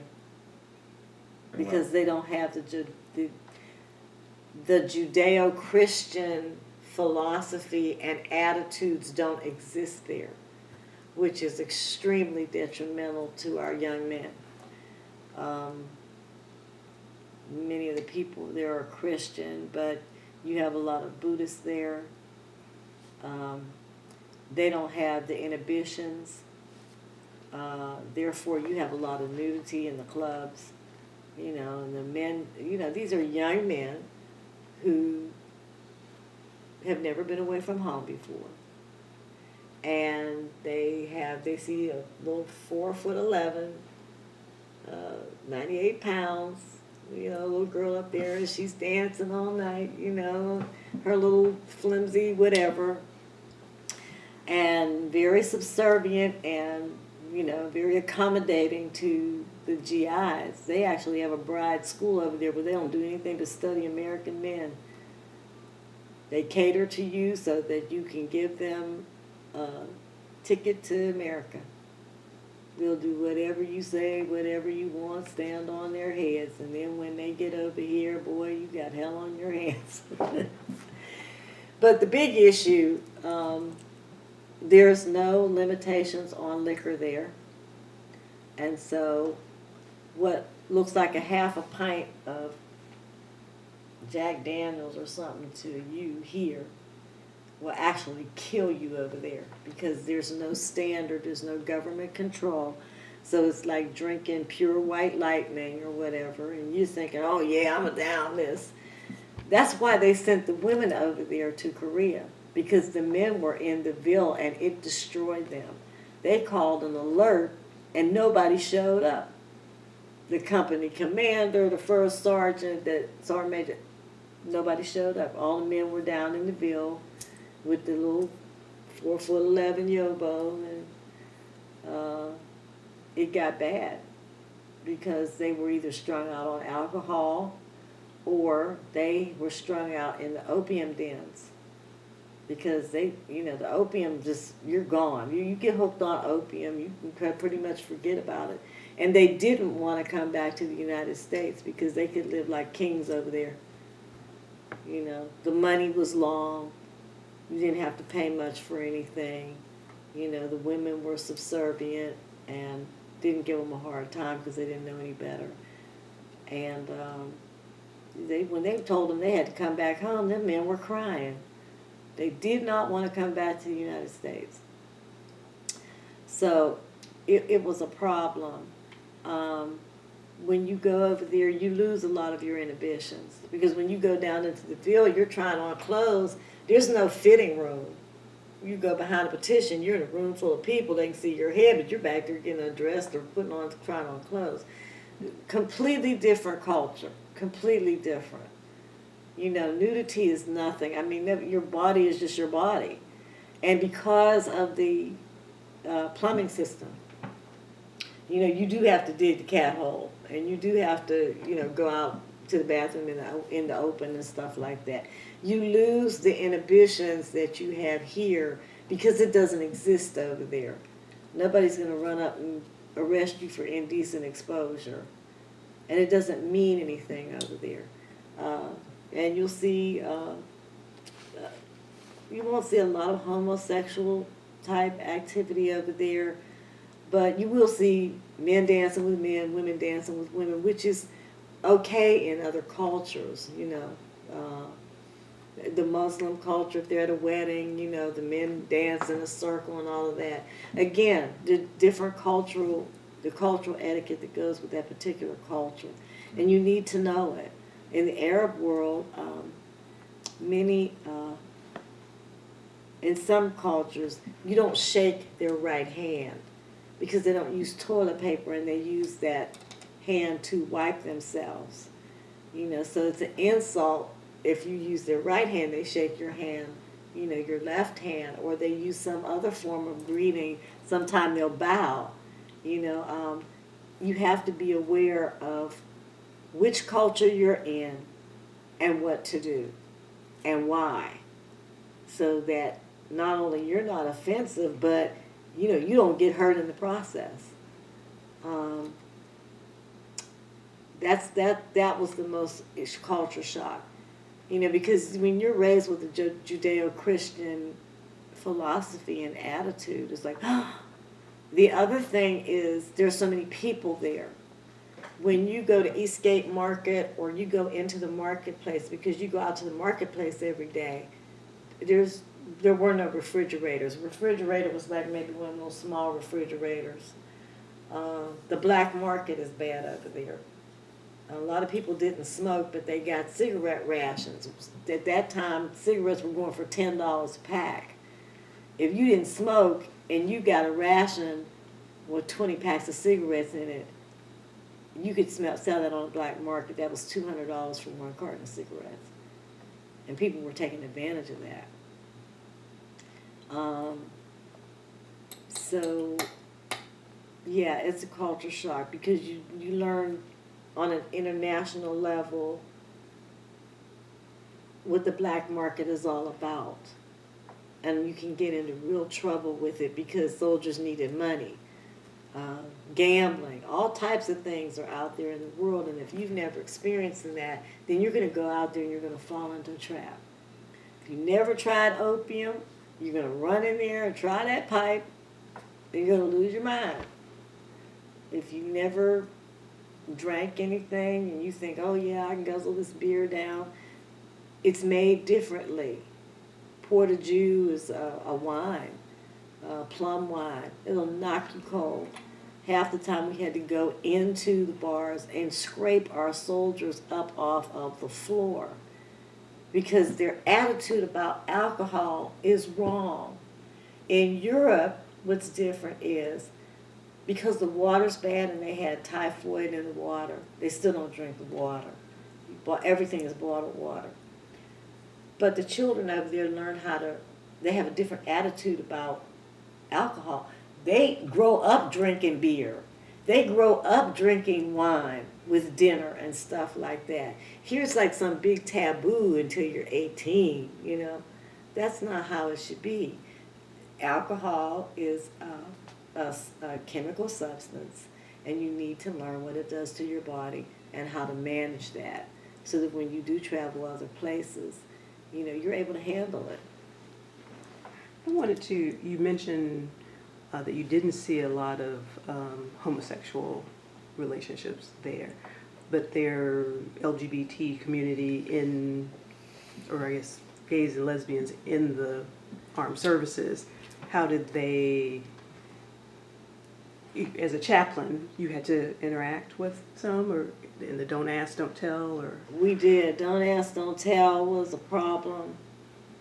It was a problem for them, but it was a bigger problem for those people who were straight, because you were in close living quarters. I had a roommate that was like that. I was very anxious about going to sleep at night because I woke up one night and she was standing over top of my bed. And I said, Liz, what's wrong? She said, oh, you're talking in your sleep. I thought you were talking to me. And I said, okay. You know, going back to bed. I said I wasn't. I came home because we shared the same room, and she and her lover were in there dancing naked or whatever. And I had come home from school. I was taking classes. And I was banging on the door, and they had the music up real loud. And then when I finally got CQ to open the door, that was what I found. And I said, okay, well, y'all need to go ahead and, clean up your business. I said, because I got to get in here and go to bed or whatever. So that's where the friction comes in. Not that you want to impose upon them your lifestyle, but you're living in the room with that person. And then the other thing is like, well, don't tell, don't tell, don't tell.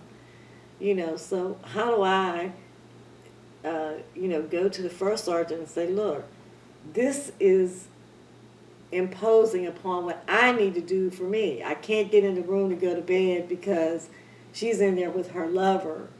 But in order I either have to tolerate it and don't say anything and suffer through it, or I go to the first sergeant with the problem in confidence and say, I really need another room. And he may tell me, well, you don't have enough rank to get another room. We can't put you in a private room. You have to wait till you're the next rank. So it puts you in a vice of sorts, that catch-22, where you don't want to betray a fellow soldier, but you don't want to sit there and suffer through this yourself either. And you don't want to live in it. So that was a big problem. And then when you're showering, you're open bay showers, no petitions, no shower curtains or anything like that. It becomes a problem. You either end up waiting till the middle of the night to take a shower when nobody's in there, or just wash up or something like that. It puts you in this, isolation, because you don't really know what to do. If you go to the command with a problem, they do not want to deal with it. Again, when you come to them with the problem, they're going to say, well, what would you do about it? And then they'll do what you say so that they don't really have to take, well, we did what you asked us to do. That didn't solve the problem. They put it right back on you. So it's kind of a game people play. And not a good resolution, but they really don't want to deal with it. I don't think they want to deal with it at all now. How do you stay in touch with family and friends back home? Letters. Because the, Facebook and the internet and a lot of stuff didn't exist back then. We wrote letters a lot. I think you could probably email. They had something called the Joss line. In Germany, you have the Bundespost, where you could get your own phone, but it was very expensive. So you have to use the pay phones. And there is nothing more frustrating than to wait in line for a phone. You had to wait in line sometimes an hour to use the phone. And then you call the operator here, and they put you on hold. And your money is just going ching, ching, ching, ching, and you're on hold. And you're making a call to the United States, just trying to get a 5-minute conversation.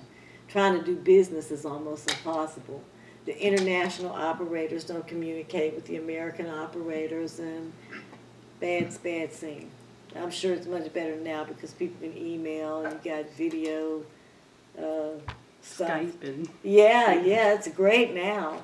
But we just letters and the telephone, and then you're on a different time frame. So my family would be asleep when I was getting up in the morning. It's tough. But the mail was like, that was the highlight of the day. Getting letters. Yeah. Did your daughter, so folks at home wrote to you? Do you have those letters? Do you have some of that communication? No. Mhm. I mean, if I do, it's somewhere in my trunk or Mhm. something like that. Mhm. But Heather didn't write. She Mhm. wasn't a letter Okay. writer. I got letters from other soldiers who knew how important it was to get mail. And I got letters from my aunts in Virginia, because throughout my travels, actually, I did a lot of the letter writing to them. And I sent them pictures and things so that they could be a part of what I was experiencing. What did you do for fun when you were off duty?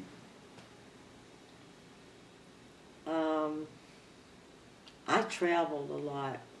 I traveled a lot while I was in Europe. I went to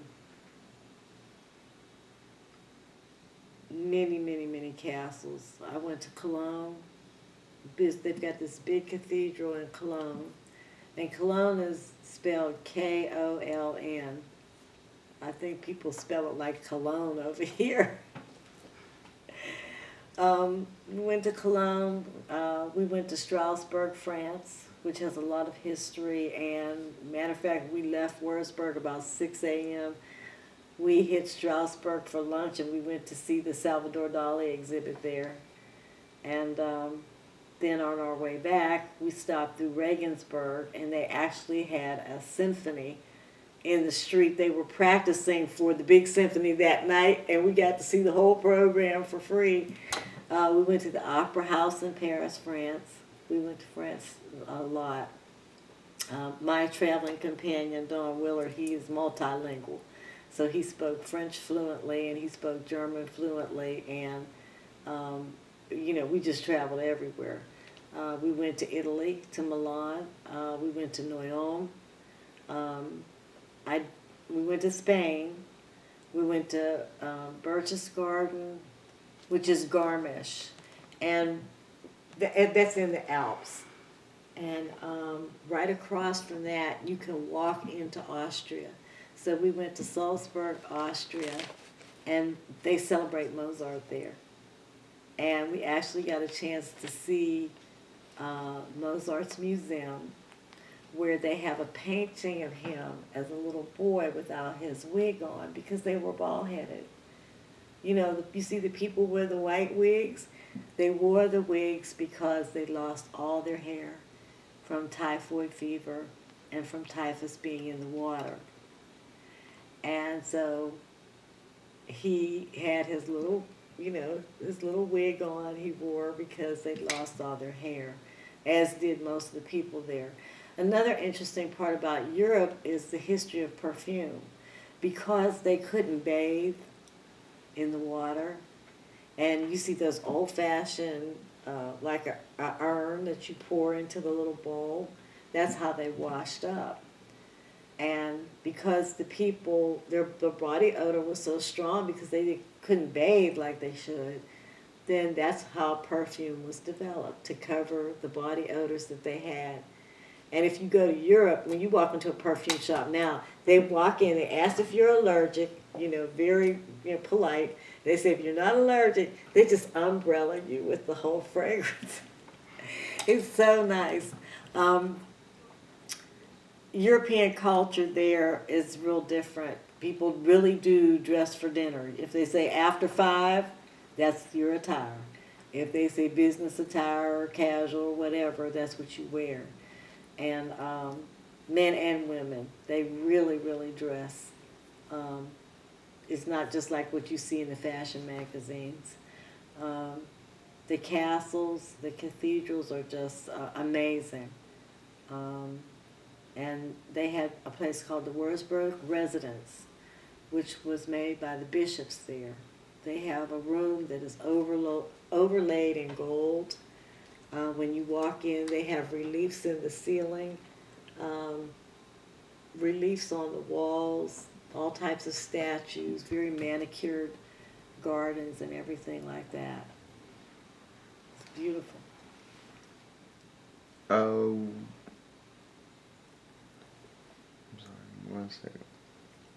When did your service officially end? I left after Desert Storm. I went to chaplain school in Fort Monmouth, New Jersey, where I was an instructor writer there. And these are some of my students, the classes that I graduated from Fort Monmouth, New Jersey. We had big classes, some of them 30, 40 people deep, sometimes 45. But that I graduated, I guess, I want to say 5, 6 classes. Because you stayed on a platform about 2 years, and then they pulled you off because it's stressful. You're up at 4:30 in the morning running with the troops. Then you're 8:30 to 4:30, you're teaching them. You break for lunch, and then you go back for study hall from 6 to 9. And you're grading papers, and you're doing all this, and your students really latch on to you just like you're their parent. And because of fraternization rules, you have to be careful. If your students see you out somewhere, you can't. I used to run from my students. They'd see me in the mall. Oh, Sergeant Crawford, we want to have ice cream. It was like, I'm ready to go. Because anything could be misconstrued as fraternization, and then you lose your career. So that was not a good deal. And, you know. But anyway, after the chaplain school in Fort Monmouth, we went through several accreditations. And then the chaplain school, this is one other class in 92 that I graduated. The chaplain school moved from Fort Monmouth, New Jersey to Fort Jackson, which was close to my final year. And I wanted to come home to Fort McPherson, but they wouldn't let me because I had experience with the accreditation. So I went to Fort Jackson, South Carolina, and finished up my last year there, and then I came home, and I, in fact, had my retirement ceremony at Fort McPherson. And it was a big parade, what they call a pass and review, where they had the band and the soldiers walking by where they tell them to do an eyes right. And just huge. A lot of soldiers don't get that. And I really didn't want to participate in it, but the first sergeant said, Sergeant Crawford, the retirement ceremony is not for you, it's for your family. Because they need to know at the end of all of this and the time that they've spent without you, that it was worth something, that there's some reward for that. And so my family got to sit in the VIP section, and they got to see the band and the parade and the pomp and circumstance. And, you know, then I got my, I think it was the second meritorious service medal that I got from that. So you said second, so you've gotten the first? Oh, yeah. Oh. Yeah, I got one, I was Second Army at Fort Gillem.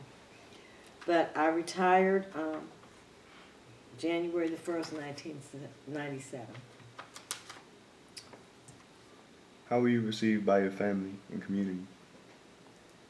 They were glad that I was home, but I had been gone for 8 years. So it was a very strained relationship. All of a sudden I was home. My daughter had been staying in my house. So I told her, I said, well, you know, are you ready to move, or what is it you want to do? They were kind of angry that I was home. It's like, And then, you know, the military's so ingrained in you, where I'm used to having things dressed right, dressed and neat and clean. My grandchildren were like, Grandma, we're not in the Army. If you're going to treat us like this, would you please go back where you came from? And you have to take that in because it's not their fault. What they're telling you is the truth. Your lifestyle and what they are used to are so far apart that they can't deal with it.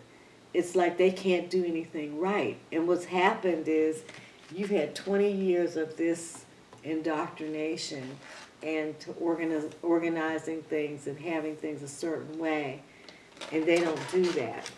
They're like, why should I make up my bed? I'm just going to get back in it. Or, you know, it's like, make up your bed. And then you keep telling them, and they're like, why does she keep telling me to make up my bed?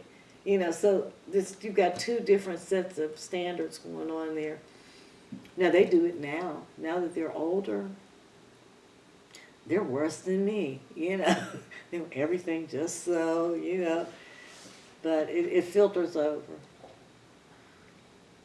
How did you readjust to civilian life? I'm still adjusting. It takes a lot. Like I said, 20 years of military life, it doesn't go away. You ingrain things back into. What I did find was when I went to work other places, I worked for Clayton Eye Center for a while, and they were very resentful. They told me, they said, well, you're retired from the Army, you don't need a job. Why are you here? Why are you taking up our jobs? It wasn't thank you for your service or anything like that. They were, like, well, why are you coming in here?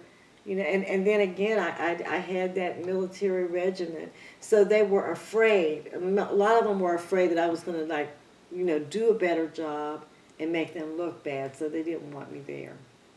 So that's all part of readjusting back into civilian life. One of the things for me that was a culture shock after I came back from Europe was I had been in a whole different lifestyle. I love Europe.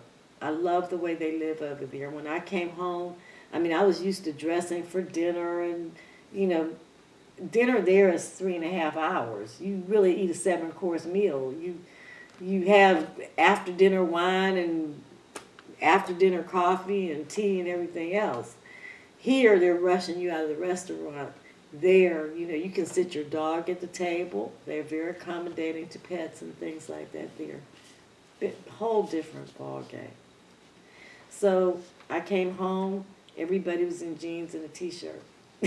It's like, uh-oh.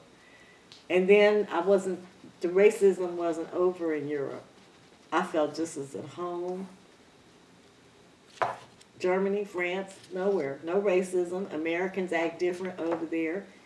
You see them in the marketplace or in a cafe, sidewalk cafe. Oh, you're from America. Oh, I'm from Detroit. Oh, I'm from Ohio. They speak to you. They're warm. They're loving. You're so glad to see somebody who speaks English. And from America, they don't know what to do. And over here, they wouldn't speak to you in the airport. It's shocking. How did you get to Atlanta Metropolitan? I was working a temp job. I was back to the temp circuit, and I was working for Olson Temporaries, and they needed somebody, and they called me, and I went to work there, I think about 6 months as a temp in student affairs. And I wanted the full-time position there, but they didn't have an opening. They gave it to somebody else. And I went back a year later because I was went to St. Leo University and graduated from there with my BA in religious studies. And worked for John Wayland Homes and Neighborhoods for a while. And I worked for Chewy Cathy at Chick-fil-A at their home office for a while. So I worked for the Atlanta Braves in guest relations for a while. And I went back just to visit and say hi. And they told me, they said, well, Bonnie, we really need you. And we know you, and we know your work. And we've got a position, are you interested? So I said, yeah, I'll fill out the application. I was actually supposed to go work for Dr. Gray in student affairs. But instead, they gave me to Dr. Peoples in Humanities and Fine Arts. And that's how I ended up at Atlanta Metro, So from 2001 to 2013. I worked at Atlanta Metro. and retired. I retired in June of 2013 from Atlanta Metropolitan State College. And I was the division secretary for Humanities and Fine Arts. And I worked for Dr. Joyce Peoples, I worked for Dr. Beverly Head, and I worked for Dr. Frank Johnson. And I kind of filled in the gaps when there was nobody there. So then you were dean. Then I was the dean, yes. Are you a part of any veterans organizations? I belong to the Women's Memorial in Washington, D.C. I have contributed to the WAC Museum that they have down in Alabama. There's the DAV, but I don't belong to the American Legion or anything like that. I do support those organizations. What are some life lessons you've learned from the military? That I've learned how to be organized. But the most important lesson that you learn from the military is that everybody is connected. They teach you in basic training, like if Private Snuffy doesn't have his uniform on right, you're responsible for the person next to you. You need to check them out, make sure that they're okay. And when you don't learn that, you say, well, Private Snuffy's boots are not shined. And the drill sergeant will look at you and say, why aren't Private Snuffy's boots shined, Sergeant Smith? I said, I don't know, those Sergeant Snuffy's boots. Wrong answer. Drop and give me 50 push-ups. And until you start to learn that if you don't look out for the next person, that it hurts everybody, the whole platoon. Private Snuffy's boots are the ones that are not shined. But Private Snuffy doesn't have to do the push-ups. They drop the entire platoon. And until Private Snuffy gets it right, that platoon's going to drop every day until he gets it right, until the people in the platoon get around Private Snuffy and teach Private Snuffy how to shine those boots so that he can be with everybody else. That's what it teaches you, that you're not alone. No man is an island and everybody needs help. And if you don't help your brother or your sister or whatever in a community, the whole community suffers. The more information and knowledge that you share, the better your community. The more educated everybody is. That's the big lesson. And I'll tell you, I think everybody in the country should go through basic training at least once out of high school.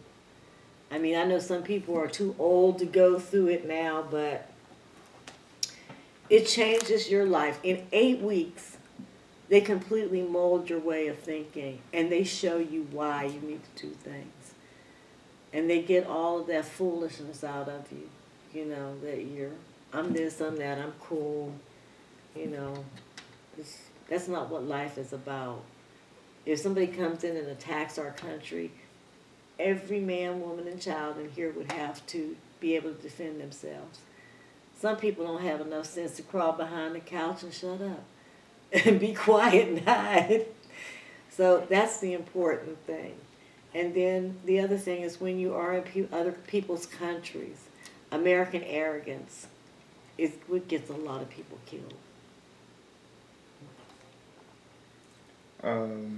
Is there anything you feel like we haven't discussed that you want to add? Well, there are problems in the military, but there's problems in every organization. They do have problems with, rape in the military. They cover it up a lot. Sexual harassment, they cover it up a lot. I mean, even back from the time that they had Anita Hill and Clarence Thomas hearings and stuff like that, if you are an African-American female soldier and you are approached by a white officer who is a colonel, and he is sexually harassing you or has raped you or is making sexual advances at you, there is no way that they are going to, the system is not going to do that. If you're let's say a SARNI 5, young black female, and this person here is a full colonel with 26 years of service, they are not going to destroy that man's career behind what you say. So you have to pick your battles wisely. You cannot win them all.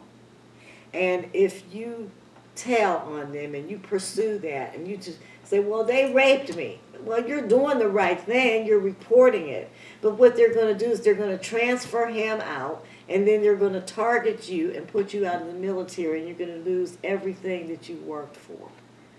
So you have to make that decision. There are some hard decisions that you have to make in terms of sexism, in terms of racism.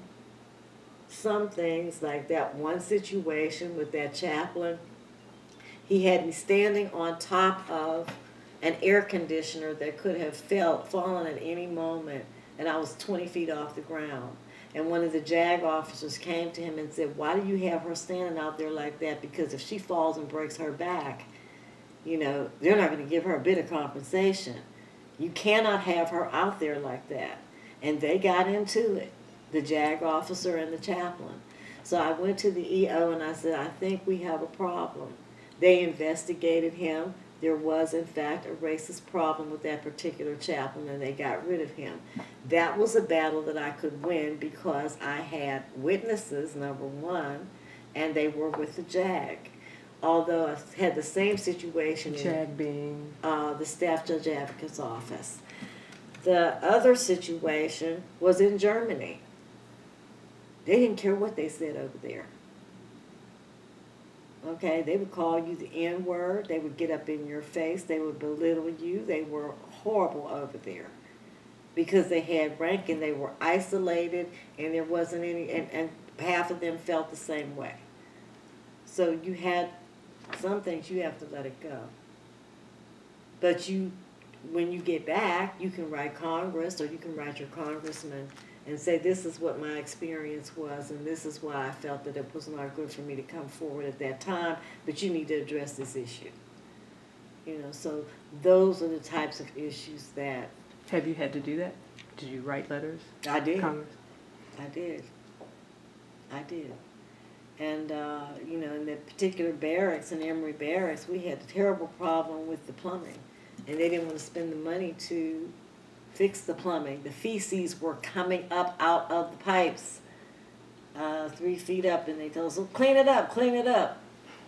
And we said, well, we have cleaned it up, but there's a plumbing problem, you know, and they didn't want to do anything, and they kept making us do it.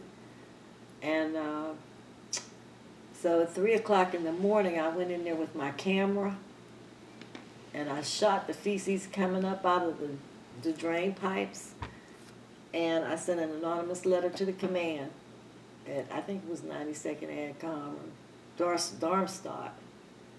Because, see, they didn't want those generals to know what they were doing. And I sent the picture up there, and I put the letter and stuff like that.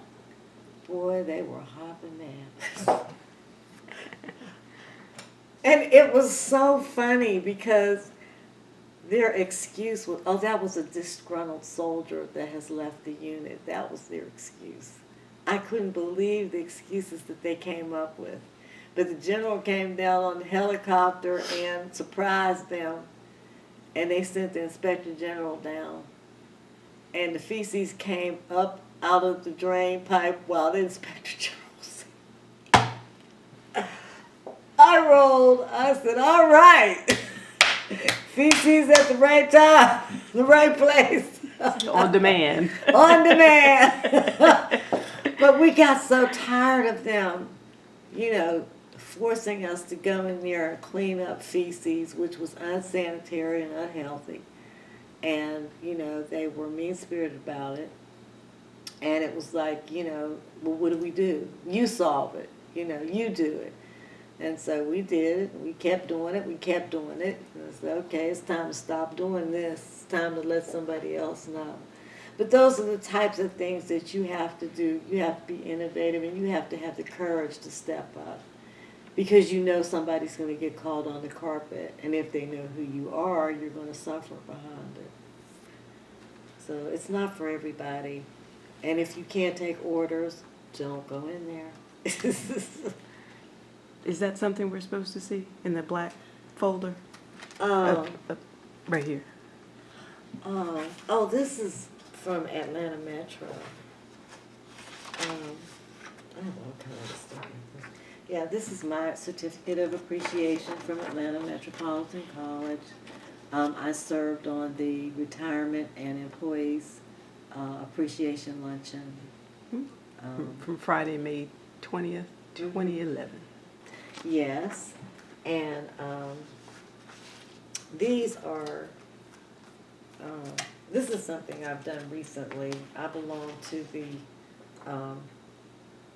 the community emergency response team under Homeland Security for the city of Morrow, in case there's a disaster or something like that. I'll be out there with my little hard hat and my emergency response bag, you know, taping people up and all of that. So I just graduated from that May the 14th of 2015. And Congratulations. thank you. And these are some of my medals. You know, they give you all these orders. This was the Army Achievement Medal for service from January 1996 to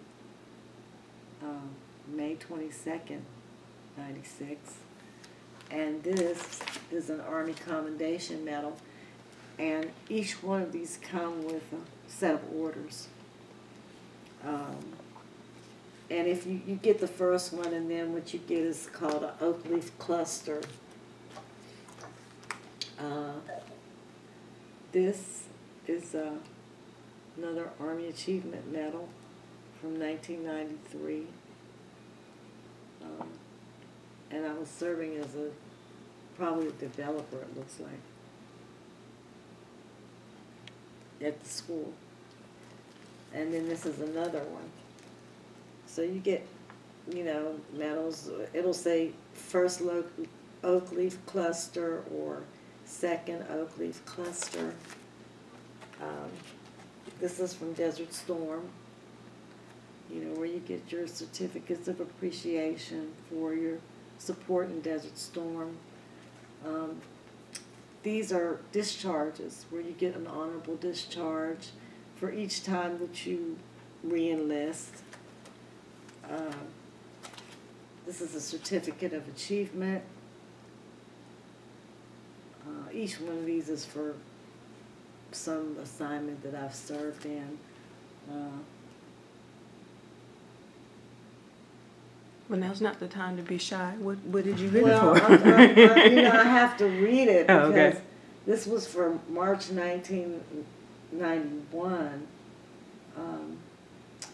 I was a physical fitness test evaluator for the Chaplain's Officer Basic class. And then this is the instructor training course. This is my diploma that I graduated from. The AIC or AIT? No, this was not AIT. Oh, okay. This is the instructor training course, which qualified me to teach at the school. That's what that is. And then these are different courses that I took, certificates of achievement, product development and delivery, instructional project management workshops. And they send you to school for everything. This, in fact, is from TRADOC. And this particular certificate qualified me to be an officer. And it says here that I had successfully completed the Army pre-commission course. I decided not to pursue being an officer because I didn't want to send people to their death. And that's what has to happen. As a non-commissioned officer, I'm there with the troops, I'm there on the ground. I see what's going on, I know what's going on, and I can serve better with them. But officers have to make some really tough decisions. They know their soldiers are not coming back from a particular mission. They have to send them to their death anyway. And I didn't want to do that, and I didn't want that on my conscience. So I opted out, even though I was qualified to do that. This was the Logistics Management College that I went to, and it teaches you how to do logistics. The Chaplain Training Manager course, which teaches you how to hire and fire people, you know. And it's a lot of good information that you get. It's like a middle manager's course. This is another certificate of training middle managers course with TRADOC. And this is my certificate of retirement. This is what this is what they give you when you retire from the military. And then I was guest speaker for Black History at the Chaplain School. I don't know what they found so fascinating about that speech, but those people were on the edge of their chairs. I was amazed. They were all like little kids. But I was telling them about, just like what we're doing now, about my experiences in the military as a chaplain assistant. Because they didn't realize that we were in the minority. They did not allow females into the chaplain assistant MOS until 1973. I went in 1976. Even now, it's a predominantly white MOS. And so you don't have that many black people in it. And they kind of weed black people out if they don't fit the profile or whatever. So for me to stay as a chaplain assistant for 20 years, it qualified me to be, it made me eligible to become the first female sergeant major in the MOS. It also qualified me to become one of the first black female sergeants major in the MOS. But because of the racism, they wouldn't give it to me. I asked them, I said, well, why can't I get promoted? They said, well, which is why they held the promotion up. Sergeant Major Carpenter, Sergeant Major Zimmer, and another Sergeant Major. They already had it planned out. They wanted Sergeant Major Susan Dawes. She was first white. She was white, but she was the first female Sergeant Major in MOS. A lot of times they were giving it to reservists rather than giving it to active duty. And I didn't have anybody to mentor me through the promotion process. And they actually came and told me, they said, Bonnie, look, we're not going to promote you and you're not going to make sergeant major because we just cannot trust that important a position to a black person at this time. They just told me to my face that they weren't going to recommend me for it, they weren't going to give it to me. Now, eventually they did give it to some of their drinking buddies and stuff like that, because a lot of times that's how things are done, you know, at the club. Hanging out at that club when decisions are made. So an African American male got well, they have before them you? now. Yeah, I think they did. I'm pretty sure they did have, because Command Sergeant Major Gibson, he was the commandant of the chaplain school. Mm-hmm. And then Sergeant Major Crumity, he was after him, but it was a long time before they let a black man in that position, mm-hmm. especially over that chaplain school. As it became more diverse, you know, because we had, when I was there, we had a lot of, you can see by the pictures, we had a lot of black drill sergeants, we had a lot of black instructors, but the classroom had become more diverse because you had more foreigners and you had more black people and Hispanics coming in. Plus you had a rougher crowd. You had young men coming in out of gangs in Chicago, New York, and stuff like that. But we were able to mentor them and make them successful soldiers. But that was a big piece of it, you know, which is why I ended up a staff sergeant retiring rather than E7 or a sergeant major. And they just kind of threw me in. You know, the opportunities were there, but it was kind of too late. In terms of tracking your career, I would have had to stay for 30 years to make up that time. And because I didn't go in until I was 26, I didn't want to do that. A lot of my friends stayed in for 30 years. They're so broken down they can't even enjoy their retirement. They have to have knee replacements and neck replacements. all that good stuff. But I think that's about it. I do have. So you are living Black history. Yes, I'm living Black history, and I haven't stopped. I mean, one thing about the military is you continue that lifestyle. It becomes part of your life. I don't run 5 to 10 miles a day, but I do walk. I lift weights. You know, I go to the gym. I lift weights. I turned 65 on June 18th, but I can.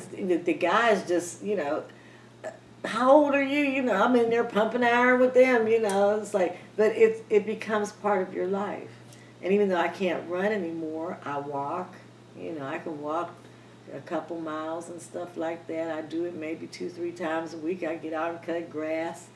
I'm very independent.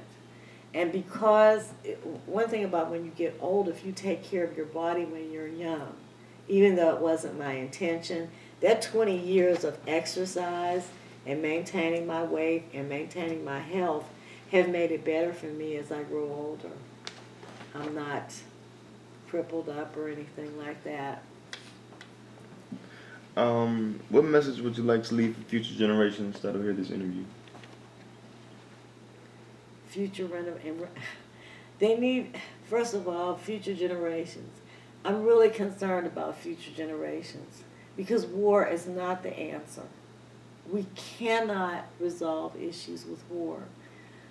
What young people need to do is really work on diplomacy, networking with each other around the globe. My grandson Jaden does it. I am very hopeful for their generation. Because of Xbox and technology, he's into Japanese animation. He networks with a lot of the Asian community. He has a lot of Hispanic friends from school. They're getting out of the race identification labeling thing, which is excellent. You know, I hope they'll keep that because technology's their focus and they're project oriented. But we've got to change the paradigm. That has to be completely out. Human beings, in order to survive, they've got to do it around the globe. You need to learn to speak other languages because we're no longer in just a United States economy. We're in a global marketplace. The economic systems are now global. The Chinese are very competitive in terms of the dollar. Education is not just in school. You educate yourself. The internet, the news, books, whatever, constantly upgrade your knowledge level every day. Even though I've completed college and all of that, every day I read something to raise my knowledge level on some discipline, on some subject matter.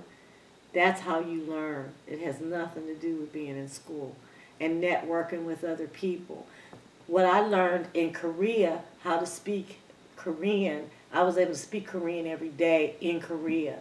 So when I answered them here, they said, oh, you sound like a little Korean lady, you know, because I learned the jargon where I was. That's not an education I got out of a book. I got that education talking to them. In Germany, going to the Bäckerei, buying pastries and stuff. I learned by living amongst those people. I learned about their food. Dessert here and dessert there is two different things. They don't even taste the same. Some things you don't learn in a book, you learn by experience. I hope that the millennial generation and the generations coming behind them will get out of that mindset. Think outside the box. You may have a job in South America. Learn how to speak Spanish. Learn how to speak Chinese. Learn how to speak German. Learn how to speak French.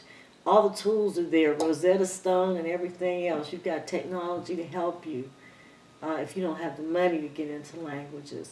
Learn about different cultures. Learn about different people and what they've been through. And really appreciate what you have here in America.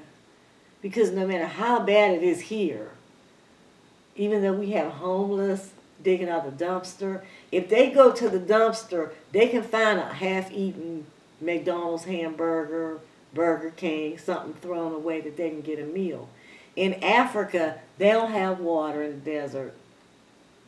People have to go to the well for water, and sometimes they sacrifice their lives to get that water. They're either raped or shot or killed. Child soldiers around the globe, learn about those things. Find out how you can help and how you can change it and make it better. And if you see something wrong, have the courage to step up and say, no, that's wrong, I'm not going to do it. Do the right thing, no matter what. And it takes courage to do that, especially when everybody else is doing it wrong.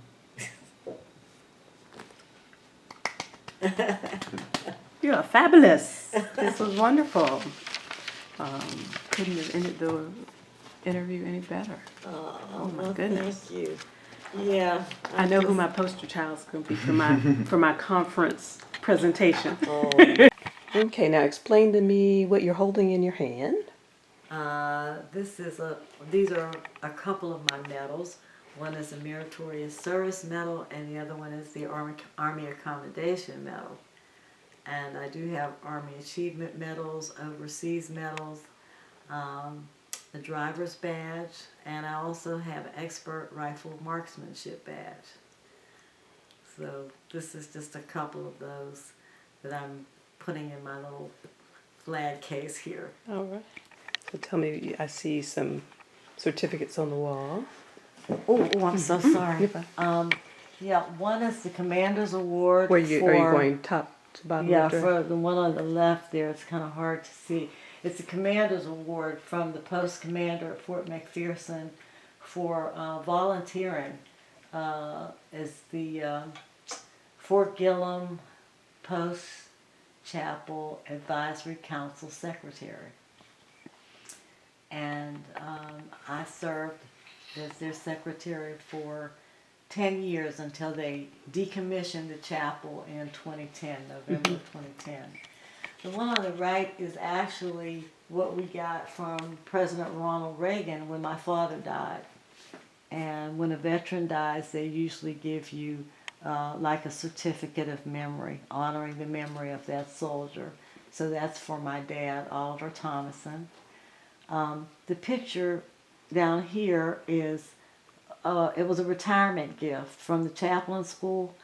Since they built a new school and I wasn't going to be able to move in there with them because I was retiring, they gave me a picture of the new school as a gift.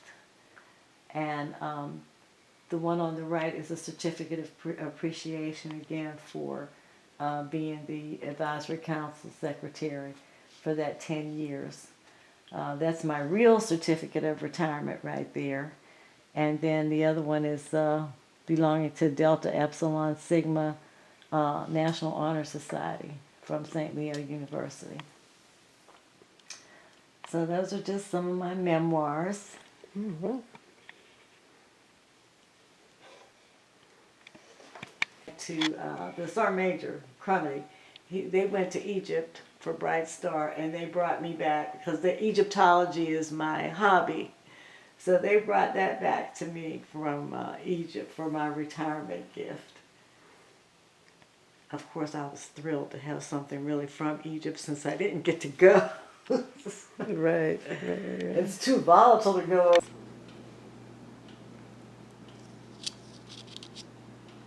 Okay, this is where we kind of ended here. Because I had the picture of me and Heather and all of that. Checking on it. This is, yeah, this was Germany with the Kaserne and all of that. Come on.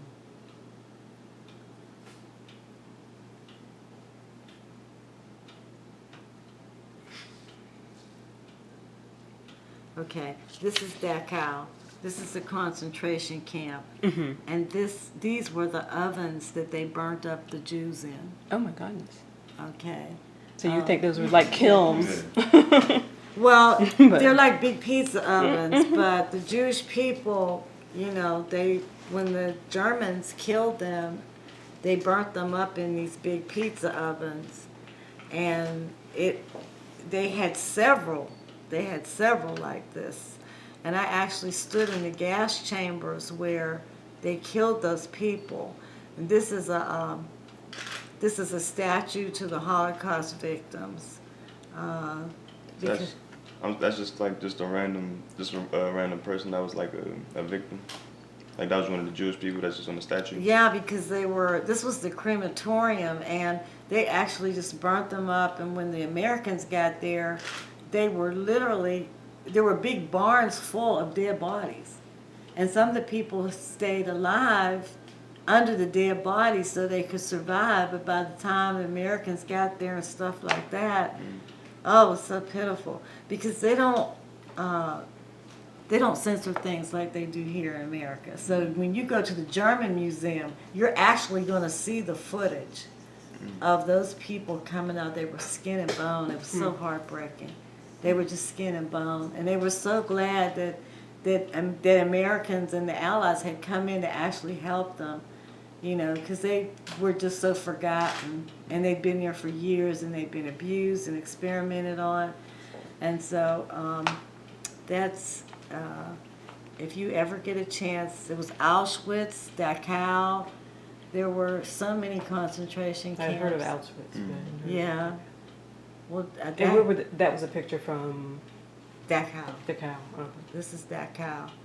And we actually toured, and we stood in those gas chambers where they killed those people. Oh, sure.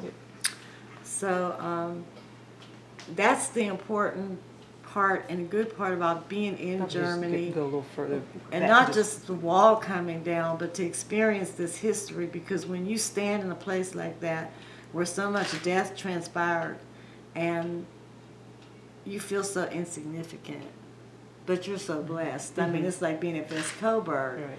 Martin Luther penned his 95 Theses in this little room, and I'm standing here. You know, these world wars have taken place, Korea and all these other places, but I'm here, you know, playing this part in history.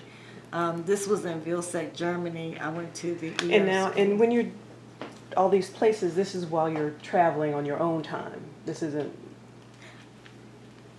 Yeah. You know. Dachau was like a field trip. Okay. Because they wanted us to see it. I was in school here at the EO school, and but this was taken in Salzburg, Austria, where Mozart is. And the interesting part, and I have his statue there. Everything is Mozart. And we met Austrian folks there. The nice part about Austria is their children are multilingual, and they can speak whatever language is there. They're very mannerable, and we just enjoyed them so much because they were so fascinated to see Americans come to Austria and all of that. So we took pictures with some of the Austrian folks, and it's fun. You don't think you're going to have that kind of fun when you go off into other countries, because you say, well, I don't speak the language. But they're just as excited about meeting you as you are to meet them. I think about when I did go over to Egypt, and I'm, at the gate that's around the Sphinx, and there's a little boy running across, and I have a picture of him. He's in a T-shirt that has Atlanta Oh on it. my! I was like, oh, how did I get all the way over here to Egypt and I see Atlanta? I was like, wow, it is a global world. It is, and you find out how small the world is, and after a while you start to see yourself as a global citizen who happens to have been born in a particular country. Right. The bus broke down on our field trip, so I was sitting there waiting on the bus to to get fixed, and so I just thought it would be easier if I put this all on a disc, and then that way you'd have it. And then the wars end, retirement. There are pictures of my retirement ceremony where I was telling you all about the big parade and everything like that. Right. And I have it on videotape, but my VCR broke. And I was going to transfer it from there to here, but I'm going to have to get another VCR to transfer it because my old style camera has the little cartridges.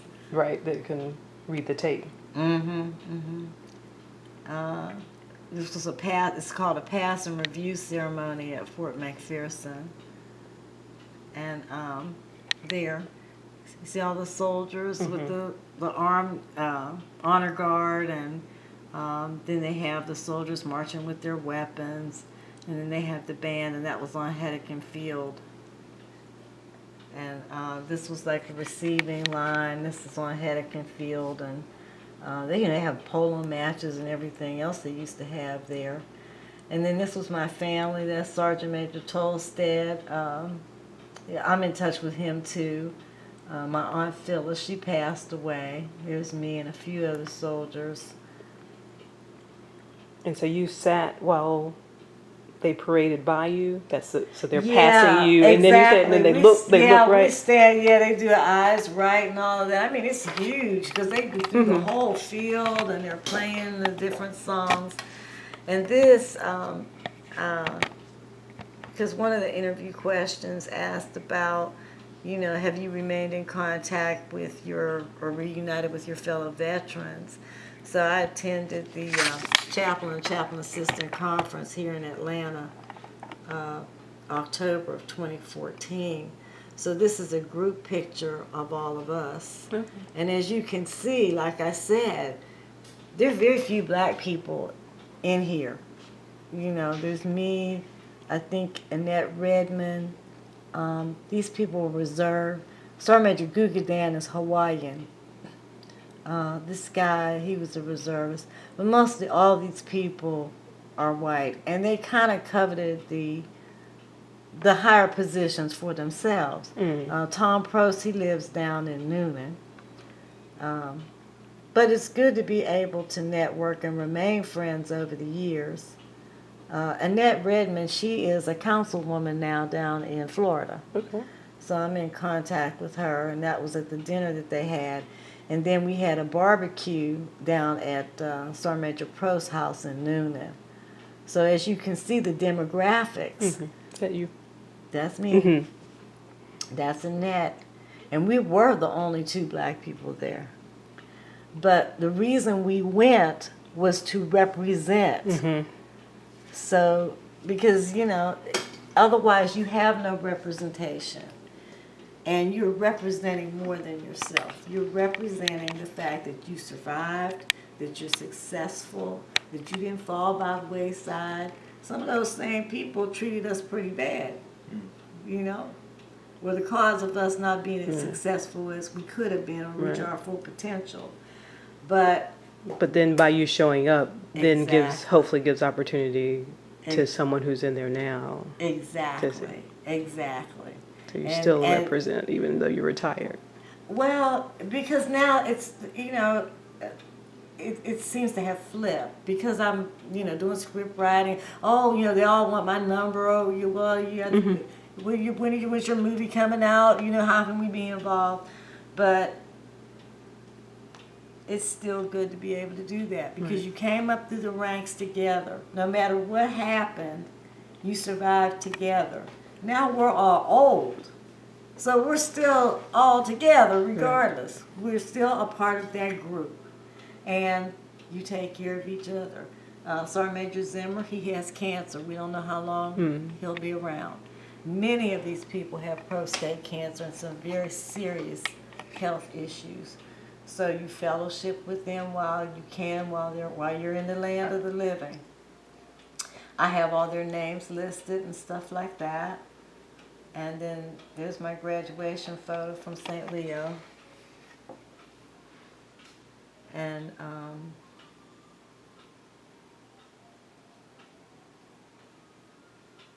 those are my transcripts. There's me at Atlanta Metro. Okay. I know that office. So you know that office. Yeah, it's not the same. And then there's Ward. Bonnie was my boss. There's Dr. Head and Dr. Robbie and Helen McKinney and Ward Gailey and Lisa Mallory and all of them. And how it changed over the years. Dr. Raffi, I don't know if you knew her or not. She taught English. Jason. Mm-hmm. There's Jay when we won there. Right. He was my advisor for a little while. Jason Sweet. Sweet. Mm-hmm. Mm-hmm. Yeah, there's Natalie Woods. She retired. So, I mean, it gives some continuity as to what you do after the military. And then I retired. And I did put the certificate of appreciation in there. And then the last one.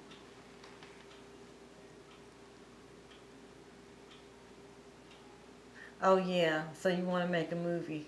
So this is the my script writing up at Smyrna at the film festival that we went to, PVIFF. At Mandy Studios. So that was at the red carpet thing there. And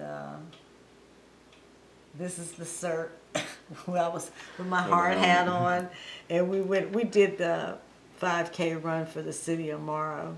Community emergency response team. And we're getting ready to do the Freedom Fest on the 27th. They're going to have fireworks and stuff like that. And so I really did go through the whole thing, and I answered all the questions. And then family. Mm-hmm. We touched on the military, but my family and my granddaughter and my great-grandchildren. I have 5 great-grandsons, because there's one on the way as of August. All right. Yeah, and there's Jasmine. She's my oldest granddaughter. Is that the author? No, Oh. no. Aaliyah's the author. Okay. That's Aaliyah. Okay. She's in Reno, and she does modeling there and stuff like that. She does body painting. That's my grandson, Brandon. He's a barber. He's the one that's reproducing. He's got the 5 boys. And then that's Heather. You know, that's when she was a baby. And, of course, she doesn't look like that now, but those are good pictures of her. And then that's Jade, and that's my road buddy. Mm-hmm. Road dog. That was my half-brother, Manuel. That was my father's first son. And that's me being retired. So, yeah, it makes a good little story. And